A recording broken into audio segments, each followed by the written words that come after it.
Hello friends. आज मैं आपके साथ इकोनॉमिक्स का एक और टॉपिक लेके आया हूँ और टॉपिक का नाम है डिमांड। चैप्टर का नाम है थ्योरी ऑफ डिमांड और शुरू करने से पहले बता दूं कि इस चैप्टर के सारे लिंक्स आपको इस वीडियो के डिस्क्रिप्शन में मिल जाएंगे। चलिए शुरू करते हैं। डिमांड क्या होता है?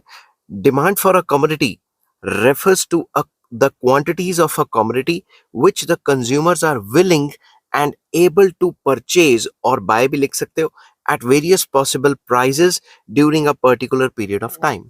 डिमांड क्या होता है? डिमांड किसी भी कमोडिटी की वो क्वांटिटी होती है जो कि कंज्यूमर विलिंग है, मतलब खरीदने को तैयार है, और एबल टू बाय या एबल टू परचेज मतलब खरीद भी लेता है।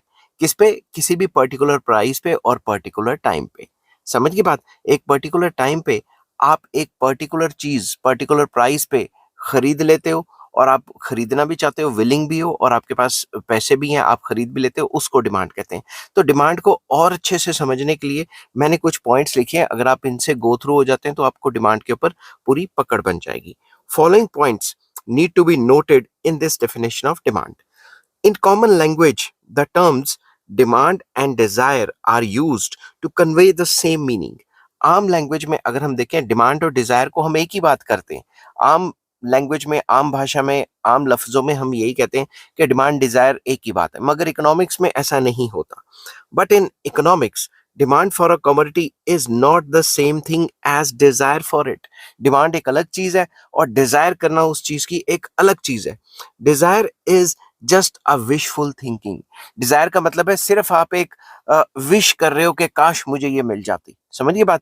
मगर डिमांड का मतलब है पैसे हैं आपके पास और आपने वो विश भी पूरी कर ली और वो सामान किसी पर्टिकुलर टाइम पे खरीद लिया।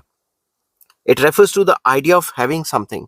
तो जो डिजायर है उसका मतलब होता है कि आपकी कोई विश है या फिर आपकी कोई विशफुल थिंकिंग है या फिर आप डिजायर करते हो कि क्या काश मेरे पास ये चीज होती। Demand refers to both the desire to purchase and ability to buy for a commodity. तो डिमांड में क्या आ जाता है? डिजायर भी आ जाती है, मतलब आपकी विशफुल थिंकिंग भी है, आपको वो चीज पसंद भी है, और दूसरा आपके पास पैसे भी हैं वो चीज खरीदने के। It is only when the desire is backed by willingness and power to buy that gives rise to demand। तो अगर आपके पास डिजायर तो है ही है और आपके पास परचेज करने की पावर भी है, पैसा भी है जेब में, तभी वो डिमांड बन सकती है। समझ की बात? In other words, demand is an effective desire. तो जो भी आपकी डिजायर है अगर वो इफेक्टिवली पूरी कर लेते हो तभी डिमांड बनती है। That is a desire accompanied by willingness to purchase and power to purchase. तो आपके पास डिजायर तो है, मतलब विलिंगनेस तो है और पैसा भी है। समझिए बात? तो ये तो था पहला पॉइंट डिमांड को समझने के लिए। दूसरा पॉइंट आपने इसमें समझना है, demand in economics is always at a price. Demand हमेशा, जब भी हम डिमांड की बात करते हैं, एक पर्टिकुलर प्राइस की बात करते हैं। ये नहीं कि मैंने ये कार खरीद ली, डिमांड हो गई। भाई किस प्राइस पे खरीदी? मैंने ये बुक खरीद ली, किस किस प्राइस पे खरीदी? तो जब भी हम डिमांड की बात करेंगे हम एक पर्टिकुलर प्राइस की बात करेंगे। It makes no sense if it is not related to a price. अब डिमांड कोई सेंस ही नहीं बनाती अगर आप इसको किसी भी प्राइस के साथ रिलेट करके नहीं दिखाते। Third point and very important, demand is always expressed with reference to a particular time. तो डिमांड जब भी हम करते हैं ये एक पर्टिकुलर टाइम की बात होती है, एक पर्टिकुलर टाइम के हिसाब से हम डिमांड की बात करते हैं। फॉर एग्जाम्पल, मैंने इस मंथ ये खरीदा, मैंने आज के दिन ये खरीदा। समझ की बात? अगर टाइम नहीं होगा तो फिर डिमांड को हम अच्छे से नहीं बता पाएंगे। Hence, demand is totally meaningless without reference to price and relevant time period। Demand मतलब किसी काम की नहीं है अगर आप उसको विद रिस्पेक्ट टू प्राइस और विद रिस्पेक्ट टू टाइम नहीं बता रहे। तो अब मैं कंक्लूड करता हूं कि डिमांड होता क्या है? It is a quantity of a commodity. ये किसी भी कमोडिटी की वो क्वांटिटी जो कि कंज्यूमर विलिंग है। विलिंग मतलब डिजायर है, ठीक है? Willing and able to buy. Able to buy मतलब खरीद भी लेता है, उसके पास पैसे भी हैं, और किस पे? At a particular price and at a particular time period. तो एक पर्टिकुलर प्राइस पे वो चीज खरीद लेना पर्टिकुलर टाइम पे, तभी डिमांड हो पाएगी। तो ये तीनों चीजें आप मिक्स करोगे तभी डिमांड बन पाएगी। आइए चलिए शुरू करते हैं। इंडिविजुअल डिमांड क्या होता है? Individual demand refers to the quantities of a commodity that an individual consumer is willing and able to buy at various prices during a given time period। एक given time period में एक individual consumer जितना सामान खरीदना चाहता है, एक चीज का जितना सामान खरीदना चाहता है पर्टिकुलर प्राइजेस पे, और वो खरीद भी लेता है, उसे इंडिविजुअल डिमांड कहा जाता है। तो सिंपल वर्ड्स में इंडिविजुअल डिमांड क्या है? एक इंसान या एक कंज्यूमर जो वेरियस प्राइजेस पे एक ही चीज के डिफरेंट क्वांटिटीज खरीदना चाहता है पर्टिकुलर प्राइस पे पर्टिकुलर टाइम पीरियड में, उसे इंडिविजुअल डिमांड कहा जाता है। चलिए शुरू करते हैं कि अब मार्केट डिमांड क्या होता है। Market demand refers to the total quantities of a commodity that all the households are willing to buy at various prices during a given time period। एक given time period पे जितने भी house हैं वो एक चीज की कितनी क्वांटिटीज खरीदते हैं वेरियस प्राइजेस पे, उसे मार्केट डिमांड कहा जाता है। एक बार फिर से बता देता हूँ, जितने भी हाउस हैं वो एक पर्टिकुलर कमोडिटी की कितनी क्वांटिटीज अलग अलग प्राइसेस पे खरीदते हैं एक गिवन टाइम पीरियड में, उसे मार्केट डिमांड कहा जाता है। अब बच्चे कंफ्यूज हो जाते हैं, एग्रीगेट डिमांड होता है सारे गुड्स एंड सर्विसेज की डिमांड, और मार्केट डिमांड होता है एक ही चीज की पूरी मार्केट में डिफरेंट डिफरेंट प्राइसेस पे जो डिमांड है उसकी बात होती है। ठीक है, तो माइक्रो इकोनॉमिक्स में मार्केट डिमांड आता है, एग्रीगेट डिमांड मैक्रो इकोनॉमिक्स का टॉपिक है, तो आप बिल्कुल कंफ्यूज मत होना। तो एक्स एंटी डिमांड क्या होती है, इसको कई लोग एक्स एंट डिमांड भी कह देते हैं, कुछ लोग एक्स एंटी डिमांड भी कह देते हैं, एक ही बात है। X anti demand refers to the amount of goods that consumers want to or willing to buy during a particular time period। जो भी कंज्यूमर एक गिवन टाइम पीरियड में कोई सामान खरीदना चाहते हैं, विलिंग है बाय करने के लिए, वांट खरीदना भी चाहते हैं और विलिंग है, ठीक है, अभी खरीदा नहीं है, अभी सिर्फ विलिंगनेस है, तो उसे एक्स एंटी डिमांड कह देते हैं। समझ गई बात। और अगर खरीद लेते हैं तो उसे एक्स पोस्ट डिमांड कहा जाता है। तो चलिए शुरू करते हैं। एक्स पोस्ट डिमांड एक ऐसी डिमांड होती है जो कि एक्चुअल डिमांड होती है। ठीक है, एक्चुअल डिमांड मतलब पैसे देके सामान खरीद लेना। तो इसको हम कैसे लिखेंगे, ex post demand refers to the amount of the goods that the consumers actually purchased during a specific period या स्पेसिफिक पीरियड ऑफ टाइम। एक पर्टिकुलर टाइम पीरियड में कंज्यूमर ने एक पर्टिकुलर जो कमोडिटी है उसकी पर्टिकुलर क्वांटिटी खरीद ली, उसे क्या कहेंगे, एक्स पोस्ट डिमांड। और अगर वो भी सोच ही रहा है खरीदने की और खरीदी नहीं, तो उसे एक्स एंटी डिमांड कहेंगे। ठीक है, तो आपने पैसे दिए, आपने सामान खरीद लिया, उसे क्या कहेंगे, एक्स पोस्ट डिमांड। चलिए शुरू करते हैं। Joint demand refers to the demand for two or more goods which are used jointly or demanded together। Joint demand एक ऐसी डिमांड होती है जिसमें दो या दो से ज्यादा चीजें साइमल्टेनियसली या जॉइंटली डिमांड की जाती हैं, तभी आपका काम चलेगा, एक चीज का कोई आपको फायदा नहीं होगा। इसके कुछ examples, for example car and petrol, car लिया तो पेट्रोल भी लोगे, अगर आपने डीजल वाली कार ली है तो डीजल भी डलवाओगे, अगर आपने सीएनजी वाली कार ली है तो सीएनजी हो गया। समझिए बात। ब्रेड एंड बटर, अब कुछ लोग कहेंगे ले हम तो ब्रेड के साथ जैम खाते हैं, तो जो भी करते हो कोई भी दो चीजें जो आप साइमल्टेनियसली यूज करो या दो से ज्यादा चीजें जो आपको साइमल्टेनियसली मिलके ही मतलब आपका काम चलाएं, जैसे बिजली और फैन हो गया, समझ गई बात, फोन एंड सिम हो गया, ऐसी ऐसी एग्जांपल्स, मिल्क एंड शुगर हो सकता है। तो कोई भी जॉइंट डिमांड की एग्जांपल हो सकती है जिसमें दो या दो से ज्यादा चीजें जॉइंटली मिलके ही आपकी डिमांड को पूरा करती हैं। एटसेट्रा आर वही लिखा है कि ये सारी की सारी चीजें जो है टुगेदर यूज करने से आपको पर्टिकुलर फायदा देंगी, नहीं तो कोई फायदा नहीं देंगी। तो ड्राइव डिमांड क्या होती है, चलिए शुरू करते हैं। The demand for a commodity that arises because of demand for some other commodity is called derived demand. एक चीज की डिमांड करते हो क्योंकि आपको दूसरी चीज की डिमांड सेटिस्फाई करनी है, उसे ड्राइव डिमांड कहा जाता है। एग्जाम्पल बताता हूं, फॉर एग्जाम्पल या for instance, demand for steel, bricks, cement, stones, wood, etc. is drive demand, derived from the demand for houses and other buildings। आपको घर की डिमांड है, और अगर आपको घर बनाना है तो आपको सीमेंट, सरिया वगैरह ये सारी चीजें चाहिए होंगी, वुड वगैरह, ठीक है ना, तो वो चीजें क्या होगी, ड्राइव डिमांड। फॉर एग्जाम्पल आपको चाय पीनी है, तो जो चाय पत्ती है या फिर जो दूध आपको चाहिए, that will be called derived demand. समझ गई बात।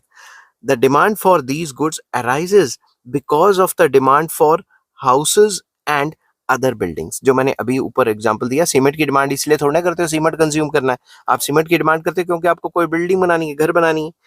Drive demand generally relates to the demand for factors of production. Basically इसमें फैक्टर्स ऑफ प्रोडक्शन की डिमांड आ जाती है, ठीक है। तो demand for factors of production such as labour is derived from the demand for goods produced with these factors of production. अगर आप प्रोड्यूसर हो, आपने कोई गुड प्रोड्यूस करना है, आपको कोई गुड बनाना है, तो आपके लिए ड्राइव डिमांड की एग्जांपल ये हो सकती है कि आप लेबर की डिमांड करते हो क्योंकि आपको कोई और चीज प्रोड्यूस करनी है। समझ गई बात। तो आइए चलिए शुरू करते हैं। कॉम्पोजिट डिमांड क्या होता है, the demand for goods that have multiple uses is called composite demand. कोई भी ऐसा गुड जो भी आप डिमांड करते हो, कोई भी ऐसा गुड जिसके मल्टीपल यूजेस हो, एक से ज्यादा यूज हो, उसे हम composite demand कहते हैं.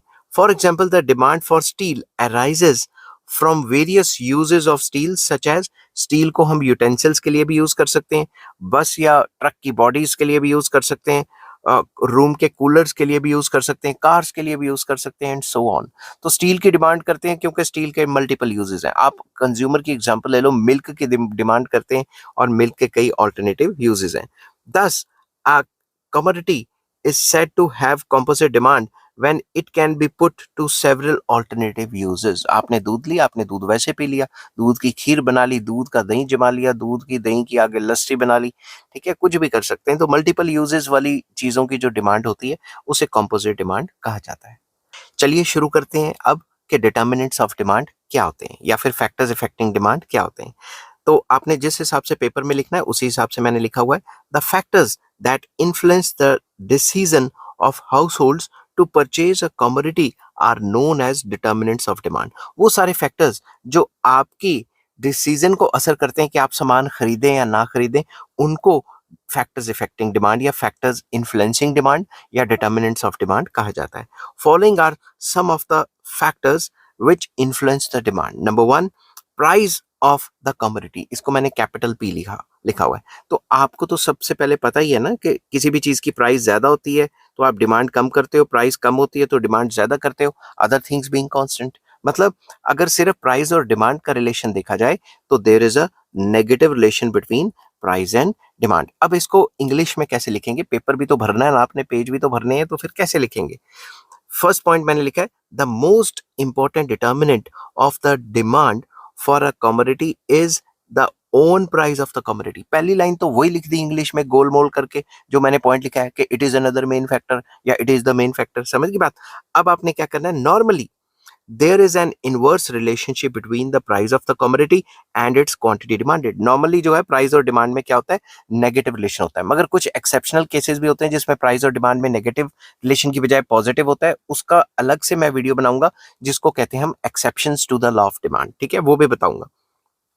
It implies that lower the price of the commodity, larger is the quantity demanded, and higher the price, lesser is the quantity purchased या क्वांटिटी डिमांडेड या क्वांटिटी बाइड. एक ही बात है. ठीक है, तो एक ही बात है कि भाई प्राइस बढ़ गया तो डिमांड कम करोगे, प्राइस कम हो गया तो डिमांड ज्यादा करोगे.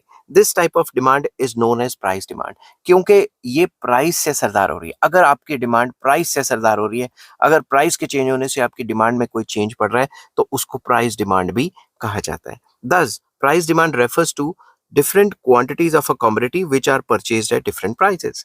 तो प्राइस डिमांड को हम ये भी कह सकते हैं कि अलग अलग क्वांटिटीज आपने खरीदी एक ही चीज की और अलग अलग प्राइसेस पे, उसे प्राइस डिमांड भी कहा जाता है. ठीक है, तो फर्स्ट पॉइंट है प्राइस जो आपकी डिमांड को असर डालता है. सेकंड पॉइंट क्या आ जाता है, इनकम.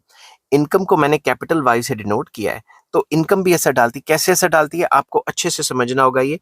तो फर्स्ट पॉइंट तो वही लिख देना है पहली लाइन के, income of the consumer is the basic determinant of the quantity demanded of a product as it determines the purchasing power of the consumer.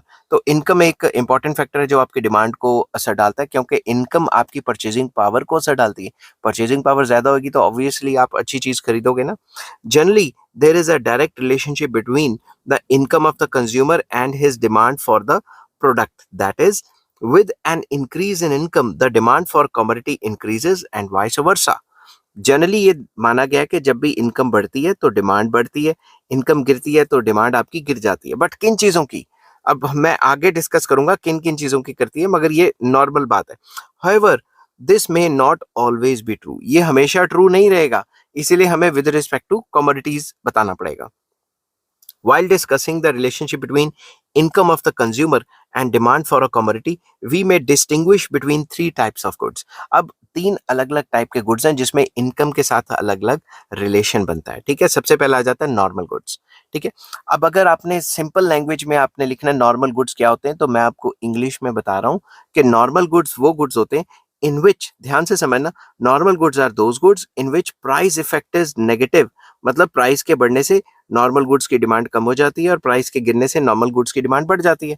And income effect is positive, मतलब अगर आपकी इनकम बढ़ेगी तो आप उनकी demand बढ़ा दोगे, income गिर जाएगी तो डिमांड गिरा दोगे, तो इनकम इफेक्ट पॉजिटिव हो गया, जो प्राइस इफेक्ट है वो नेगेटिव हो गया। बट हम इतनी सारी चीजें इसके अंदर नहीं लिखेंगे, वो तो मैंने आपको एक अलग से बता दिया कि नॉर्मल गुड्स की डेफिनेशन आई तो आपने कैसे लिखनी है। तो normal goods are those goods the demand for which increases with the increase in income of the consumer and decreases with the fall in income. तो इसमें सिर्फ नॉर्मल गुड को with respect to income discuss कर रहे हैं, तो ये बता रहे हैं कि नॉर्मल गुड्स वो गुड्स होते हैं जो इनकम के बढ़ने से जो आप डिमांड ज्यादा करते हो और इनकम के गिरने से डिमांड कम करते हो। एक एग्जांपल दे देता हूँ, आप शोरूम्स के सामान ज्यादा खरीदते हो ना मॉल वगैरह में जाके, इनकम ज्यादा है तभी ज्यादा खरीदोगे, इनकम कम है तभी कम खरीदोगे, समझ की बात। सो वो एग्जाम्पल दिया, आप सीरियसली मत लेना, ये डेफिनेशन ही लिखना, वहां पेपर में शोरूम ना लिख के आ जाना, ठीक है। So there is a positive relationship between consumers income and the quantity demanded. तो इनकम और क्वांटिटी डिमांडेड में नॉर्मल गुड्स में पॉजिटिव रिलेशन होता है। There is a whole range of products which we purchase in large quantities as our income rises. कई commodities हैं, जैसे हमारी इनकम बढ़ती है हम ज्यादा खरीदना शुरू कर देते हैं। फॉर इंस्टांस, कंज्यूमर में increase his demand for clothes, clothes ज्यादा खरीद लेगा, टीवी खरीद लेगा, फ्रिज खरीद लेगा, कार खरीद लेगा, एटसेट्रा एटसेट्रा, ठीक है।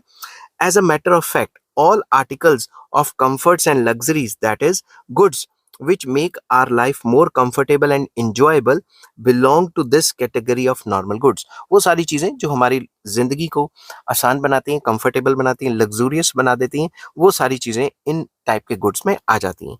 As our income increases, we can afford to purchase the larger quantity of these goods। जैसे हमारी इनकम बढ़ती है हम ज्यादा ज्यादा ये चीजें खरीदते हैं। तो ये तो आ गया, ये आ गया सिर्फ इनकम उसकी बात, क्या कहते हैं, नॉर्मल गुड्स की बात। अब आ जाता है कौन सा, इंफीरियर गुड्स। इंफीरियर गुड्स के साथ इनकम का क्या रिलेशन है। सबसे पहले मैं बताता हूं आपको इंफीरियर गुड्स की अगर डेफिनेशन आ जाती है तो वो कैसे लिखनी है।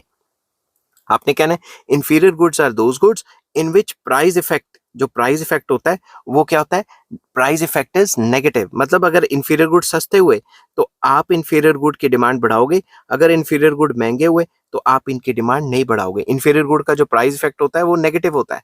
दूसरी तरफ इंफीरियर गुड का जो इनकम इफेक्ट होता है वो क्या होता है, जब भी आपकी इनकम बढ़ जाती है तो आप demand for inferior good come कर देते हो, और जब इनकम गिर जाती है तो आप डिमांड फॉर इंफीरियर गुड बढ़ा देते हो। तो इनकम के साथ भी इसका नेगेटिव रिलेशन होता है। अब आप खुद सोचो, मैं आपको एग्जांपल दे रहा हूँ, मान लो नॉर्मल सी मार्केट है, शोरूम्स नहीं है, कोई छोटी मोटी सी मार्केट है, रेडी मार्केट टाइप कह सकते हो, ठीक है, छोटे मोटे जो बाजार होते हैं। जब आपकी इनकम बढ़ जाएगी तो आप तो मॉल्स में जाओगे ना, ऐसे इंफीरियर मार्केट में थोड़े ना जाके सामान खरीदोगे। ये आपको सिर्फ मैं एग्जांपल के तौर पे समझा रहा हूँ, ठीक है। तो पेपर में ये मत लिख के आ जाना। तो goods for which superior substitutes are available are called inferior goods. Inferior goods वो गुड्स होते हैं जिनके सुपीरियर सब्स्टिट्यूट्स अवेलेबल होते हैं, जिनके प्राइसेस हाई रहते हैं, ठीक है। अगर आपको डेफिनेशन लिखनी है आप ऐसे भी लिख सकते हो कि अगर आपको अकेले आ जाती है तो inferior goods are those goods in which price effect is negative and income effect is also negative, ठीक है। तो inferior goods are those goods the demand for which falls with the increase in income of the consumer and increases with the fall in income of the consumer। ये वाली बात कर दी ना, inferior goods are those goods जिसमें income बढ़ती है तो आप इनकी डिमांड कम करते हो क्योंकि आप इनके सुपीरियर की तरफ शिफ्ट हो जाते हो, और जब भी इनकम गिरती है तो इनकी डिमांड ज्यादा करते हो। So there is an inverse relationship between income of the consumer and demand for inferior goods. तो मतलब इनकम और इंफीरियर गुड्स की डिमांड में इनवर्स रिलेशन मतलब नेगेटिव रिलेशन है, जैसे कि मैंने ऊपर बताया था। For example, the demand for coarse cereal होता है इंफीरियर सीरियल्स, ठीक है, लाइक मेज और ज्वार may decrease when the income increases beyond a particular level because the consumers may substitute it for a superior cereal like wheat or rice। तो अगर example दी हुई है कि अगर कईयों की तनख्वाह कम है तो वो क्या करेंगे, वो मेज कंज्यूम करेंगे, ज्वार की रोटियां खाएंगे, बट जैसे इनकम बढ़ जाएगी तो जो सुपीरियर सीरियल्स हैं, जो सुपीरियर अनाज जैसे व्हीट है या राइस है, उस पर शिफ्ट कर जाएंगे। समझ की बात। कोर्स सीरियल्स या कोर्स क्लोथ्स या फिर कह लो जो इंफीरियर सी चीजें होती हैं are the examples of inferior goods. Consumers will purchase more of these goods at lower level of income. जब कंज्यूमर की तनख्वाह कम है तो वो ये ज्यादा खाएगा। At low levels of income, increase in income of the consumers is accompanied by increase in the demand for these commodities। मैं फिर से पढ़ता हूँ। at low levels of income increase at low level of income, increase in income मतलब अगर देखें कि अगर बंदे की शुरुआत में इनकम लो है तो क्या होगा, eight low levels of income increase in income, अगर बंदे की इनकम बढ़ जाती है, अगर इनकम, मैंने ये पूरी लाइन लिखी है कि अगर शुरू में लो लेवल ऑफ इनकम है तो अगर आपकी इनकम बढ़ जाती है, it is accompanied by increase in the demand for these commodities. शुरू शुरू में क्या होगा, आप, मैं फिर से बताता हूं, आपकी इनकम क्या है, लो इनकम, शुरू शुरू में आपकी इनकम बढ़ी, तो शुरू शुरू में इनकम बढ़ेगी तो शुरू शुरू में क्या होता है, आप इनकी डिमांड थोड़ी सी बढ़ाओगे, मगर इनकम लेवल एक हद से ज्यादा बढ़नी शुरू हो जाएगी तो आप इनकी डिमांड कम करके दूसरों की डिमांड करनी शुरू कर दोगे, ठीक है। However, once a certain level of income is achieved, further increase in income are accompanied by a fall in the demand for these commodities as consumers shift to superior products।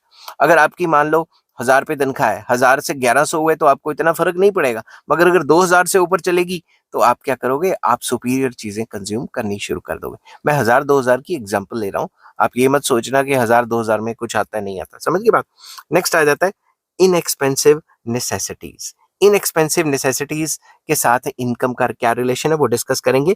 In case of inexpensive necessities of life such as salt and match box, जैसे माचिस की तीली या कोई छोटी मोटी चीजें, नमक हो गया, the quantities purchased increases with the increase in income up to a certain level and thereafter it remains constant irrespective of the level of income। इसमें ये बताया हुआ है कि शुरू शुरू में इनकम बढ़ेगी तो आप क्या है, 2-4 चीजें ले आओगे, 5-7 चीजें ले आओगे, सॉल्ट है या फिर माचिस की तीली है, 2-4 डब्बे ले आओगे, सॉल्ट एक पैकेट खरीदते थे 4 पैकेट खरीद लोगे। बट अगर एक लेवल से ज्यादा आपकी वो इनकम बढ़ जाती है तो आप इसकी डिमांड को इंक्रीज थोड़े ना करोगे, डिमांड तो उतनी रहेगी, बस सामान खरीद के ले आओगे उतने दिन तक, जब तक वो खत्म नहीं होता फ्रेश नहीं खरीदोगे। This is in the view of the fact that there is an upper limit to the consumption of such goods। अगर आप 2 पैकेट या 5 पैकेट लेके भी आगे नमक के, तो आपने खाना तो उतना ही है ना, तो कहने की बात है एक लेवल से ज्यादा इनकम बढ़ भी जाती है तो आप इनकी कंजम्पशन सेम रखोगे, क्योंकि इनकी एक अपर लिमिट है, उससे ज्यादा तो हम नहीं कंज्यूम कर सकते।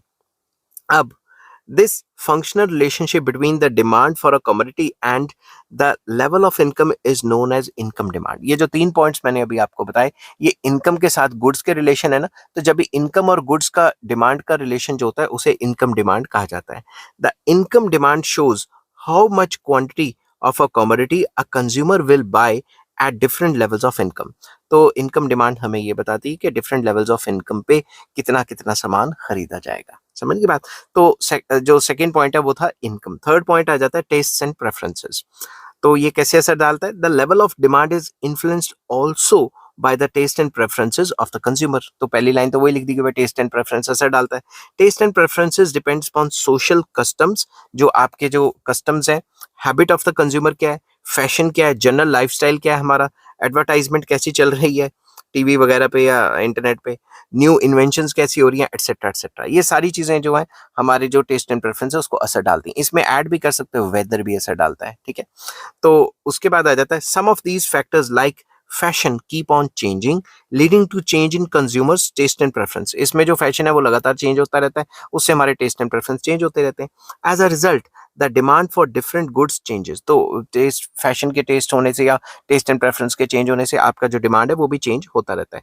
People switch over from the cheaper old fashion goods to the costlier new fashion goods. लोग जो फैशन में चल रहा है वो सामान खरीदते हैं, चाहे वो थोड़ा महंगा भी है, जो ओल्ड फैशन है वो कम खरीदना पसंद करते हैं या नहीं खरीदते।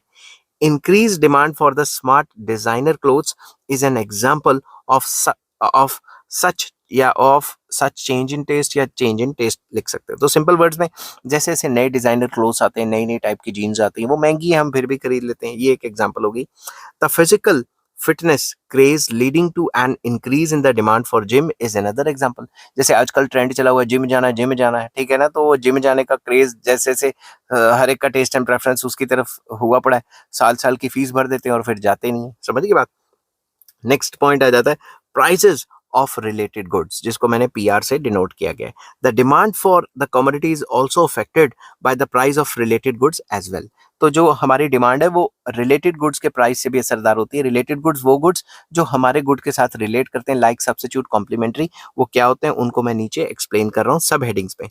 If a change in the price of one particular good affects the demand for another good, we can say that the two goods are related. अगर एक गुड के प्राइस के चेंज होने से दूसरे गुड की डिमांड पे कोई फर्क पड़ता है तो हम ये कह सकते हैं कि ये जो गुड्स हैं ये रिलेटेड गुड्स हैं। Related goods can be classified into two categories. Number one, substitute goods. Substitute goods क्या होते हैं?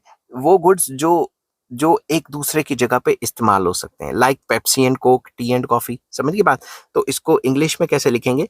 Substitute goods are those goods which satisfy the same type of need and hence can be used in place of one another। एक दूसरे की जगह पे इस्तेमाल हो सकते हैं, उन्हें सब्स्टिट्यूट गुड्स कहा जाता है। जैसे Pepsi and Coke, tea and coffee are the examples of substitute goods. There is a positive relationship between the demand for one good and the price of other good. तो substitute good में एक के price में और दूसरे की demand में positive relation होता है। अगर कॉफी महंगी हो जाएगी तो टी की डिमांड बढ़ जाएगी, और अगर कॉफी सस्ती होगी तो टी की डिमांड गिर जाएगी। तो एक के प्राइस और दूसरे की डिमांड में पॉजिटिव रिलेशन हुआ ना। आप ये पेप्सी एंड कोक की बात भी कर सकते हो। अगर पेप्सी महंगी होगी तो कोक की डिमांड गिर जाएगी। और उल्टा बोल गया, अगर प्राइस ऑफ पेप्सी बढ़ गई, इसमें मैंने उल्टा बोल दिया, अगर प्राइस ऑफ पेप्सी बढ़ जाती है तो डिमांड फॉर कोक बढ़ जाएगी, क्योंकि जो पेप्सी पीने वाले हैं वो सारे के सारे कोक की तरफ आ जाएंगे, और अगर पेप्सी सस्ती होगी तो कोक की डिमांड गिर जाएगी। इसी वजह से there is a positive relation between the demand for one product and the price of other product. तो इसमें मैंने यहाँ पे वाई एक्सिस में प्राइस ऑफ कॉफी लिखा है, नीचे quantity demanded for T.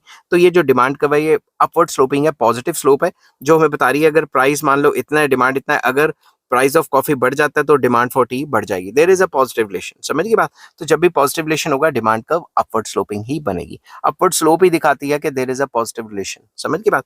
Next आ जाता है इससे उल्टा, वो है कॉम्प्लीमेंट्री गुड्स। कॉम्प्लीमेंट्री गुड्स वो गुड्स होते हैं जो मिल के दो या दो से ज्यादा गुड्स आपस में मिलते हैं, एक पर्टिकुलर चीज की डिमांड पूरी होती है। फॉर एग्जाम्पल, आपकी डिमांड है कि आपने एक जगह से दूसरी जगह जाना है तो कार एंड पेट्रोल चाहिए।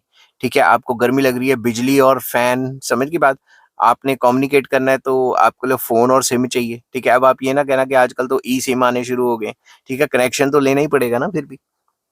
तो कोई भी ऐसे गुड्स जो दो या दो से ज्यादा गुड्स जो आपस में मिल के आपकी डिमांड को पूरा करें, एक अकेले गुड का कोई फायदा ना हो, उसे कॉम्प्लीमेंट्री गुड्स कहा जाता है। तो complementary goods are those goods which are complementary to one another in the sense that they are used jointly or consumed together to satisfy a given want, that is car and petrol, phone and SIM etcetera. अब car and diesel भी कह सकते हो, समझ के, car and CNG भी कह सकते हो आजकल।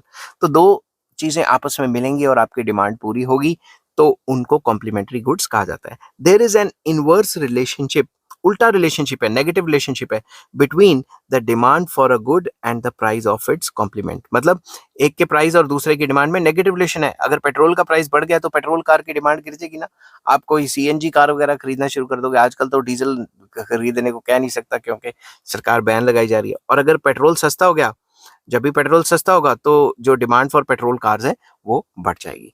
तो डायग्राम में आप ये कह सकते हो, मैंने वाई एक्सिस पे प्राइसेस ऑफ पेट्रोल और एक्स एक्सिस पे क्वांटिटी डिमांडेड फॉर कार्स लिखा हुआ है। इसमें प्राइस और डिमांड में नेगेटिव रिलेशन है, दैट इज वाई जो डिमांड का वो डाउनवर्ड स्लोपिंग है। एग्जांपल देता हूँ, मान लो इतना प्राइस है तो डिमांड इतनी है।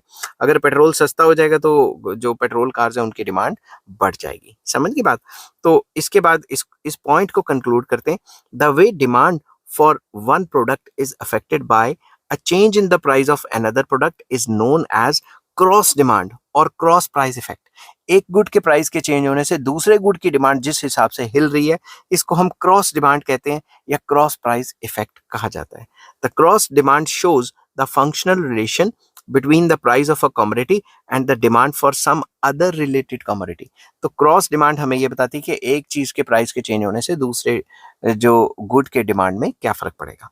नेक्स्ट आ जाता है फैक्टर इफेक्टिंग डिमांड में या डिटर्मिनेंट्स ऑफ डिमांड में कंज्यूमर्स एक्सपेक्टेशंस। एक्सपेक्टेशंस भी बहुत असर डालती है। मैं आपको पहले सिंपल सी एग्जांपल देता हूँ। मान लो प्राइस एक्सपेक्टेड बढ़ रहा है, आपको लगता है कि कल को ये चीज महंगी हो जाएगी, तो डिमांड फॉर टुडे, आज क्या करोगे, आज की ही डिमांड बढ़ा दोगे। ठीक है, डिमांड फॉर टुडे बढ़ जाएगी। जैसे कभी कभी सबको लगता है कि भाई पेट्रोल महंगा होने वाला है या सरकार डिक्लेयर कर देती है कल से ये रेट हो जाएगा, लोग आज ही टैंकियां फुल कराने पहुंच जाते हैं। समझ गई बात? और वहां जाम में फंस के जितने पेट्रोल के पैसे बचाने थे उतने जाम में फंस के पैसे उनके निकल जाते हैं। और अगर आप एक्सपेक्ट कर रहे हो कि कोई चीज सस्ती हो जाएगी तो आप उसकी डिमांड गिरा दोगे। समझ की बात? अब इसको इंग्लिश में कैसे लिखना है? Consumers expectations about such things as future prices, income, availability of goods, etc. play an important role in determining the demand for goods and services in the current period because goods can be stored or their consumption can be postponed. तो मैंने यहाँ पे आपको सिर्फ price की बात बताई थी, तो इनकम भी असर डालती है। एक्सपेक्टेशंस कंज्यूमर की रिलेटेड टू इनकम हो या प्राइजेस हो या अवेलेबिलिटी ऑफ गुड्स हो। जैसे कोरोना में अवेलेबिलिटी ऑफ गुड्स कम हो गई थी क्योंकि दुकानें बंद होनी शुरू हो गई थी, सब कुछ, तो लोगों ने होल्ड करके रख लिया सामान घर में, समझ की बात, क्योंकि आप उसको फ्यूचर कंजम्पशन के लिए भी यूज कर सकते हो। अब इन सारी चीजों को मैंने डिटेल में बताया है। For instance, if the consumer aspects a rise in the price of a commodity in future, they would demand greater amount of this commodity today with a view to avoid purchasing it at higher price in the future। अगर उसे लगता है कि कोई चीज future में महंगी हो जाएगी तो वो आज ही बल्क में खरीद लेगा ताकि फ्यूचर में उसे महंगी ना खरीदनी पड़े, ठीक है। You often find a long queues in the petrol pumps when the prices of petrol is expected to rise। जब भी आपको लगता है कि प्राइसेस बढ़ेंगे पेट्रोल के, आज ही टंकियां फुल कराने पहुंच जाते हो, ठीक है। सिमिलरली इफ प्राइस एक्सपेक्ट, शुरू से बढ़ता हूँ। Similarly if people expect an increase in the income, अगर आपको लगता है कि आपकी इनकम बढ़ जाएगी, एक्सपेक्टेशन है आपकी, they will buy more commodities in anticipation of rise in their income. अगर मुझे लगता है कि मेरे को इतने बच्चे आ गए मेरे पास पढ़ने और मेरे पास इतनी ज्यादा फीसें आएंगी, अभी आई नहीं होती, मैं पहले ही खर्चा करना शुरू कर देता हूँ। समझ की बात, ये ह्यूमन टेंडेंसी है। इन दिस वे या in the same way, if consumer aspects scarcity of certain goods in future on account of their expectation that its production may fall in future due to strike, crop failure, etc., the current demand for such goods would increase। अगर आप सोचते हो कि future में इस चीज की supply बड़ी कम हो जाएगी किसी भी वजह से, तो आज ही आप बल्क में लेके रख लेते हो ताकि आपको मतलब कोई परेशानी ना उठानी पड़े। तो आई होप ये पॉइंट भी आपको समझ आ गया होगा। नेक्स्ट पॉइंट आ जाता है कंज्यूमर क्रेडिट फैसिलिटीज। इसको मैंने स्मॉल सी से डिनोट किया है। ये तो सिंपल है, क्रेडिट फैसिलिटीज होंगी तो डिमांड तो अपने आप बढ़ेगी। जैसे फॉरेन कंट्रीज में हर एक चीज इजी ईएमआई पे मिल जाती है, तो वहां पे डिमांड पर्टिकुलरली ज्यादा रहती है। If consumers are able to get credit facilities or they are able to borrow from the banks, they would be tempted to purchase certain goods they could not have purchased otherwise। अगर consumers को credit facilities दी जाएं, EMI facilities दी जाएं, loan facilities दी जाएं, जो वो नहीं भी खरीदना चाहते तब भी खरीद लेते हैं, समझ की बात, तो डिमांड ओवरऑल बढ़ जाती है। For instance, the demand for cars in India has increased partly because people are able to get loans from the banks to purchase cars।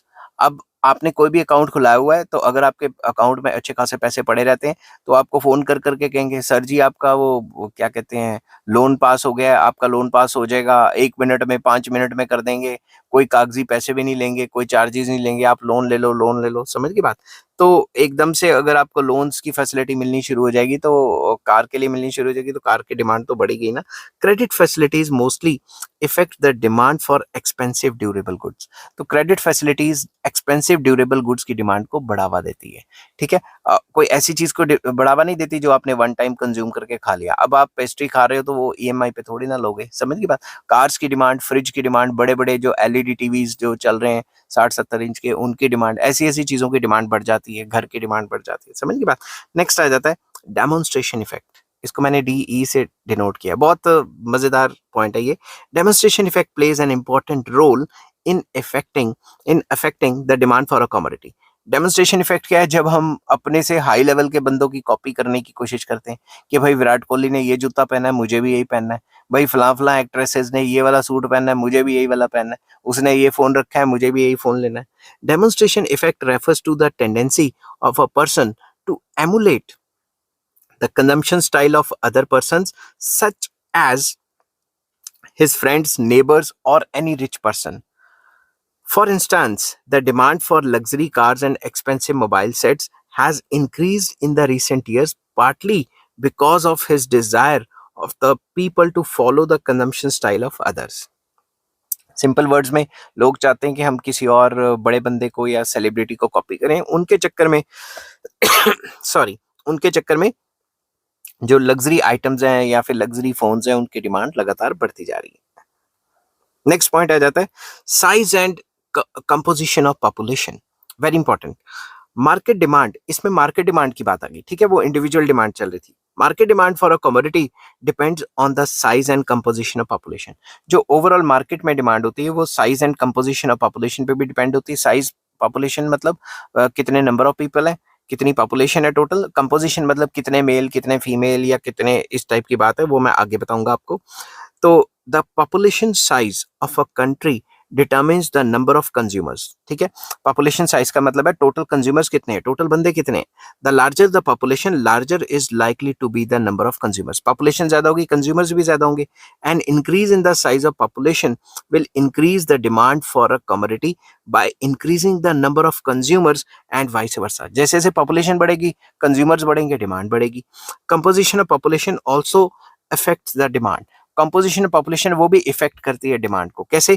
Composition of population refers to various facets of population like number of children. इसमें काफी सारी characteristics आ जाती हैं, काफी सारी चीजें आ जाती हैं कंपोजिशन में, कि कितने चिल्ड्रन हैं, कितने अडल्ट हैं, कितने मेल हैं, कितनी फीमेल हैं, एटसेट्रा। ठीक है, composition of population effects the demand because the type of goods demanded by different people are different. Children के जो गुड्स हैं वो डिफरेंट है, जो लेडीज के गुड्स एंड सर्विसेज हैं वो डिफरेंट है, मेल जो खरीदते हैं वो डिफरेंट है, ओल्ड एज जो खरीदते हैं वो डिफरेंट है। For example the need of young and old males and females etcetera differ. हर एक चीज की अलग अलग डिमांड है। If the number of teenagers in the country, in the total population of a country increases, the demand for those goods that teenagers tend to buy, such as jeans, cricket bats, etc., will increase. Sorry, बोल बोल के गला बैठ गया। तो these are the demographic effects on the demand for different goods. तो ये demographic effects भी कह सकते हैं कि भाई कंपोजिशन ऑफ पॉपुलेशन में जिसकी परसेंटेज ऑफ पॉपुलेशन ज्यादा होगी उसकी डिमांड अल्टीमेटली ज्यादा होगी। तो नेक्स्ट पॉइंट आ जाता है distribution of income. Distribution of income in the country also affect the demand for a commodity. Distribution of income भी हमारी जो डिमांड है उसकी पूरी की पूरी कंट्री में जो डिमांड है उसको असर डालती है। If the distribution of income in a country is unequal, मतलब कुछ लोग रिच हैं और कुछ लोग पुअर हैं, मतलब inequalities हैं। Rich people will have larger purchasing power with them. अमीरों के पास तो ज्यादा पैसा होगा। Therefore, there will be more demand for luxury goods like cars, LED TVs, etc.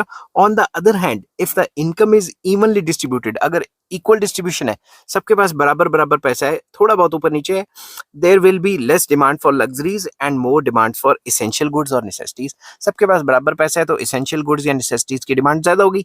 दूसरी तरफ अगर अमीर बहुत ज्यादा होंगे और गरीब बहुत, मतलब अमीर और गरीब के बीच में गैप बहुत ज्यादा होगा, तो लग्जरी गुड्स की डिमांड ज्यादा होगी, क्योंकि गरीब तो खरीद नहीं पाएंगे, अमीर तो खरीदेंगे। ठीक है, नेक्स्ट पॉइंट आ जाता है क्लाइमेटिक फैक्टर्स, वेदर कंडीशन वगैरह। Demand for different goods depends upon climatic factors because of different goods are needed for different climates. अलग अलग क्लाइमेट पे अलग अलग चीजें कंज्यूम की जाती हैं, इसकी इसी वजह से जो क्लाइमेट है वो भी हमारी डिमांड को असर डालता है। For instance the demand for ice, fans, air conditioners, cold drinks, cotton clothes etcetera increases in summer. Summer में वो जो समर की चीजें हैं उनकी डिमांड बढ़ जाती है। आइसक्रीम खा सकते हो, आइस खा सकते हो, और आइस खा नहीं सकते मतलब इस्तेमाल कर सकते हो पानी वगैरह या कोल्ड ड्रिंक में डाल के। फैंस या एसीज वगैरह इनकी डिमांड बढ़ जाती है। Likewise in winter the demand for heaters, winter में हीटर्स की, ब्लोअर्स की, या फिर जो हॉट ड्रिंक्स हैं या वूलन क्लोथ्स हैं उनकी डिमांड बढ़ जाती है। तो हमारी डिमांड क्लाइमेट या वेदर के ऊपर भी तो होती है। और एक पॉइंट ऐड कर सकते हो, वही अगर बरसातें चल रही हैं, बारिशें चल रही हैं, तो भाई छतरी की डिमांड या रेनकोट की डिमांड भी बढ़ जाती है। वैसे तो कोई रेनकोट खरीदेगा नहीं। नेक्स्ट पॉइंट आ जाता है government policy. Economic policy of the government also influence the demand for a commodity. सरकार की इकोनॉमिक पॉलिसी क्या है, वो भी डिमांड को असर डालती है। If the government imposes taxes on various commodities in the form of GST, excise duty etcetera, the price of these commodities will increase. अगर सरकार कोई पर्टिकुलर चीजों पे टैक्स लगा देती है, उनके प्राइसेस बढ़ जाते हैं, तो उनकी डिमांड तो गिरी जाएगी। As a result demand for these goods will fall. But on the other hand, if the government incurs more expenditure on the construction of roads, bridges, in setting up of industries, etc., the demand for goods needed for construction will increase. अगर सरकार क्या करती है, अगर सरकार welfare के ऊपर खर्चा करती है, इंफ्रास्ट्रक्चर वगैरह बनाती है, तो इंफ्रास्ट्रक्चर बनाने के लिए जो जो चीज़ों की डिमांड चाहिए, जो जो चीज़ें चाहिए, सरिया वगैरह, सीमेंट वगैरह, उनकी डिमांड बढ़ जाएगी।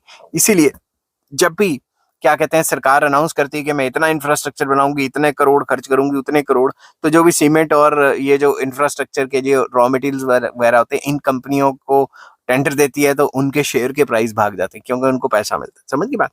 तो चलिए शुरू करते हैं कि डिमांड फंक्शन क्या होता है। डिमांड फंक्शन का मतलब जैसे आपने पेपर में लिखना है वैसे लिखा हुआ है। Demand for a commodity depends upon large variety of factors. जो डिमांड है वो कई फैक्टर्स पे डिपेंड करती है। This can be expressed in the form of a demand function. तो जितने भी फैक्टर्स हैं हम उसको डिमांड फंक्शन के फॉर्म में एक्सप्रेस कर सकते हैं। A demand function states the relationship between the demand for a product and its various determinants. तो डिमांड फंक्शन हमें दिखाता है कि ये जो डिमांड है ये वेरियस डिटर्मिनेंट्स या वेरियस फैक्टर्स पे कैसे डिपेंड करता है।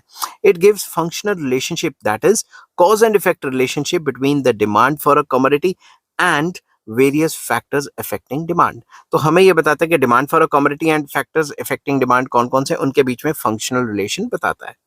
The algebraic expression of the demand function is given in the form of the following equation. तो हमने यहाँ पे एक डिमांड फंक्शन बनाया हुआ है कि डिमांड फॉर x dx मतलब demand for good x is a function of f, क्या होता है फंक्शन, ठीक है, is a function of price of x, price of related good, income, ठीक है, उसके बाद मैंने लिया है टेस्ट एंड प्रेफरेंस टी से, उसके बाद एक्सपेक्टेशंस लिए हैं और साइज ऑफ पॉपुलेशन को मैंने एच से डिनोट किया है, डी हो गया डिस्ट्रीब्यूशन ऑफ इनकम और जी हो गया government policy and etcetera etcetera.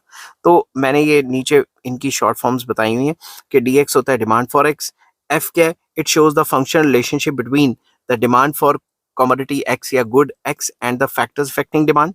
तो it is a function of this मतलब demand depends on these factors.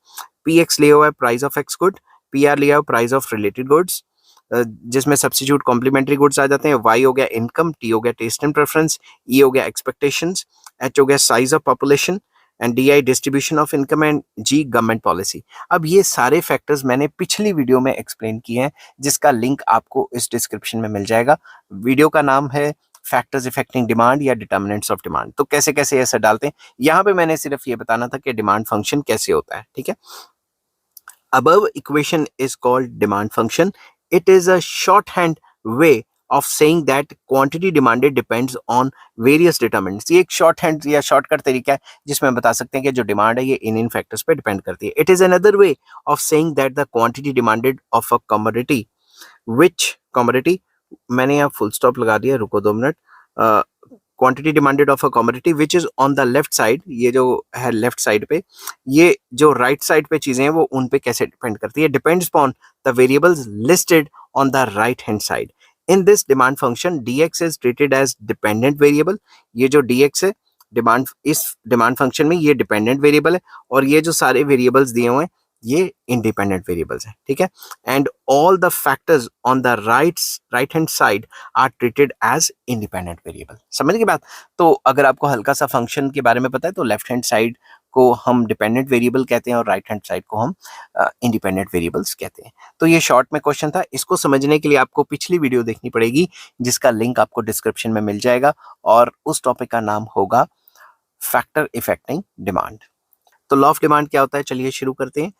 Law of demand simple words में कहता है कि अगर किसी भी चीज का प्राइस बढ़ेगा तो उस चीज की डिमांड गिरनी चाहिए और अगर प्राइस गिरेगा तो डिमांड बढ़नी चाहिए। अदर थिंग्स रिमेन सेम, या फिर सिट्रस पैरिबस कि अदर फैक्टर्स अगर सेम रहे। अदर फैक्टर्स कौन से होते हैं वो मैंने फैक्टर्स इफेक्टिंग डिमांड में आपको ऑलरेडी करवा दिए, ठीक है। अगर आपको नहीं मिल रहे तो आपको इस चैप्टर के डिस्क्रिप्शन में आपको मतलब उसका लिंक मिल जाएगा। तो पेपर में कैसे लिखना है क्योंकि ये तो छोटी सी बात है, ठीक है। The law of demand shows the functional relationship between the price and the quantity demanded of a commodity. जो लॉ ऑफ डिमांड है वो प्राइस और क्वांटिटी डिमांडेड जो है किसी भी कमोडिटी की उसके बीच में फंक्शनल रिलेशनशिप बताता है। The law of demand states that other things remains equal, अगर बाकी सारी चीजें सेम रहे, the demand the quantity demanded of a commodity increases when its price falls and decreases when its price rise। तो एक जो पर्टिकुलर चीज है अगर बाकी सारी चीजें कांस्टेंट रहें तो अगर उसका प्राइस बढ़ेगा तो उसकी डिमांड कम होगी और अगर प्राइस गिरेगा तो डिमांड बढ़ेगी। Other things being constant, other चीजें सेम रहनी चाहिए जो मैंने assumptions में भी बताई हैं। Thus, the law of demand indicates an inverse relationship between price and quantity demanded of a commodity. Other things remains equal या other things remaining equal या same। तो अगर बाकी सारी चीजें सेम रहे तो प्राइस और डिमांड में भाई इनवर्स रिलेशनशिप है, मतलब नेगेटिव रिलेशनशिप है। अब इस लॉ की assumptions आपने नंबर वाइज ऐसे लिखनी है। The law of demand assumes that other things remains same, that is assumption of ceteris paribus, ये जो लॉ ऑफ डिमांड है ये ceteris paribus की assumption लेता है कि बाकी सारे फैक्टर सेम होने चाहिए, प्राइस को छोड़ के कोई और चीज चेंज ही ना हो। समझ गई बात? We know that the demand for a commodity depends not only on the price, price पे नहीं डिपेंड करती, but also on many other factors like consumer की इनकम क्या होगी, प्राइस ऑफ रिलेटेड गुड मतलब सब्स्टिट्यूट कॉम्प्लीमेंट्री गुड्स के prices क्या हैं, टेस्ट एंड प्रेफरेंस पे डिपेंड करती है, एटसेट्रा एटसेट्रा। इस पे मैंने अलग से वीडियो बनाई हुई है, वो आपको अगर तो आप फुल वीडियो देख रहे हैं चैप्टर की तो आपको नंबर वाइज पढ़ने को मिल जाएगी। अगर आप सीधा इस वीडियो पे आ गए हैं तो फिर आपको इस वीडियो के डिस्क्रिप्शन में जाके नंबर वाइज लिंक चेक करने होंगे, तो आपको चैप्टर अच्छे से समझ आएगा। तो जो डिमांड है वो कई फैक्टर्स पे डिपेंड करती है। These other factors influencing the demand are assumed to be constant and unchanged. ये जो अदर फैक्टर हैं प्राइस को छोड़ के उनको कांस्टेंट मान लेते हैं। Thus the law of demand is based on the following assumptions. कौन कौन सी एजम्पशन है? Number one, there should be no change in the income of the consumer. Consumer की इनकम में कोई चेंज नहीं आना चाहिए। There should be no change in the taste and preference of the consumer. Consumer का taste and preference भी constant रहेगा।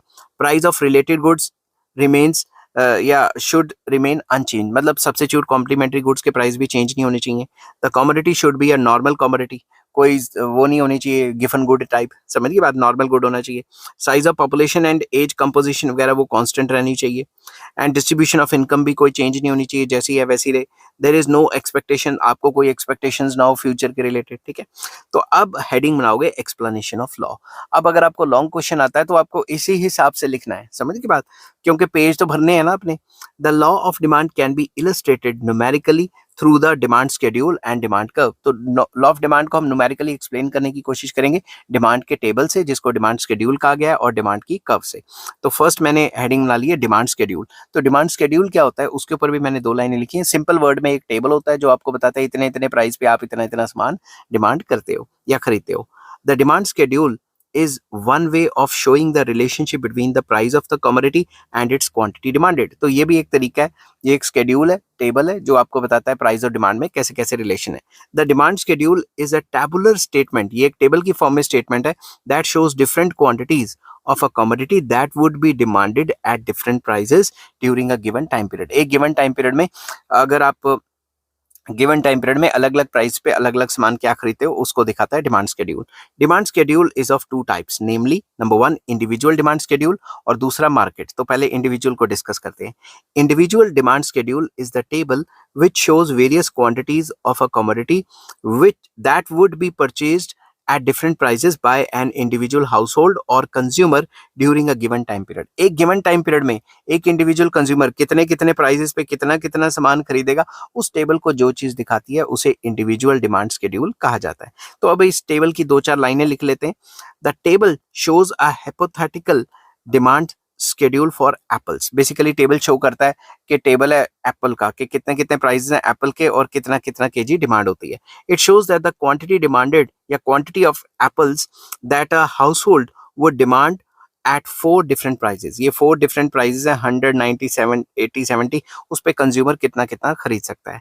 At a price of ₹100 पर केजी, अगर प्राइस 100 था तो कितना खरीदा कंज्यूमर ने? 1 kg। 1 kg of apple would be purchased। The data in the table clearly shows that an individual household, जो इंडिविजुअल हाउसहोल्ड है, purchases a larger quantity of Apple when its price fall. जैसे जैसे price गिरता है वो Apple की demand ज्यादा करता है, ज्यादा परचेज करता है। When the demand for apples falls from ₹100 to 90, the quantity demanded of the apple increases from 1 kg to 2 kg and so on।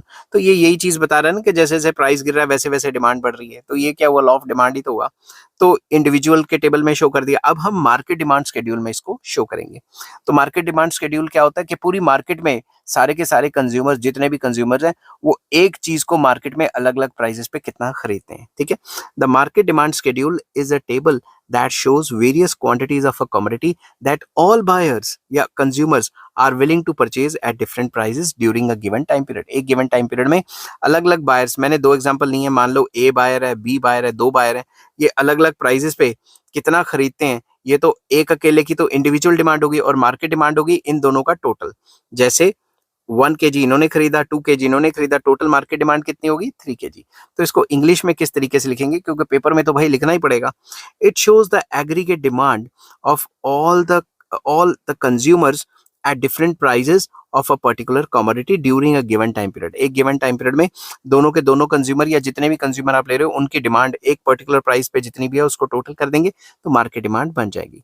It is composed of the demand schedules of all individuals purchasing the commodity. तो जितने भी individuals हैं वो इस चीज को जो खरीद रहे हैं उनकी जो टेबल्स हैं उनको टोटल कर देंगे तो जो है मार्केट डिमांड शेड्यूल बन जाएगा।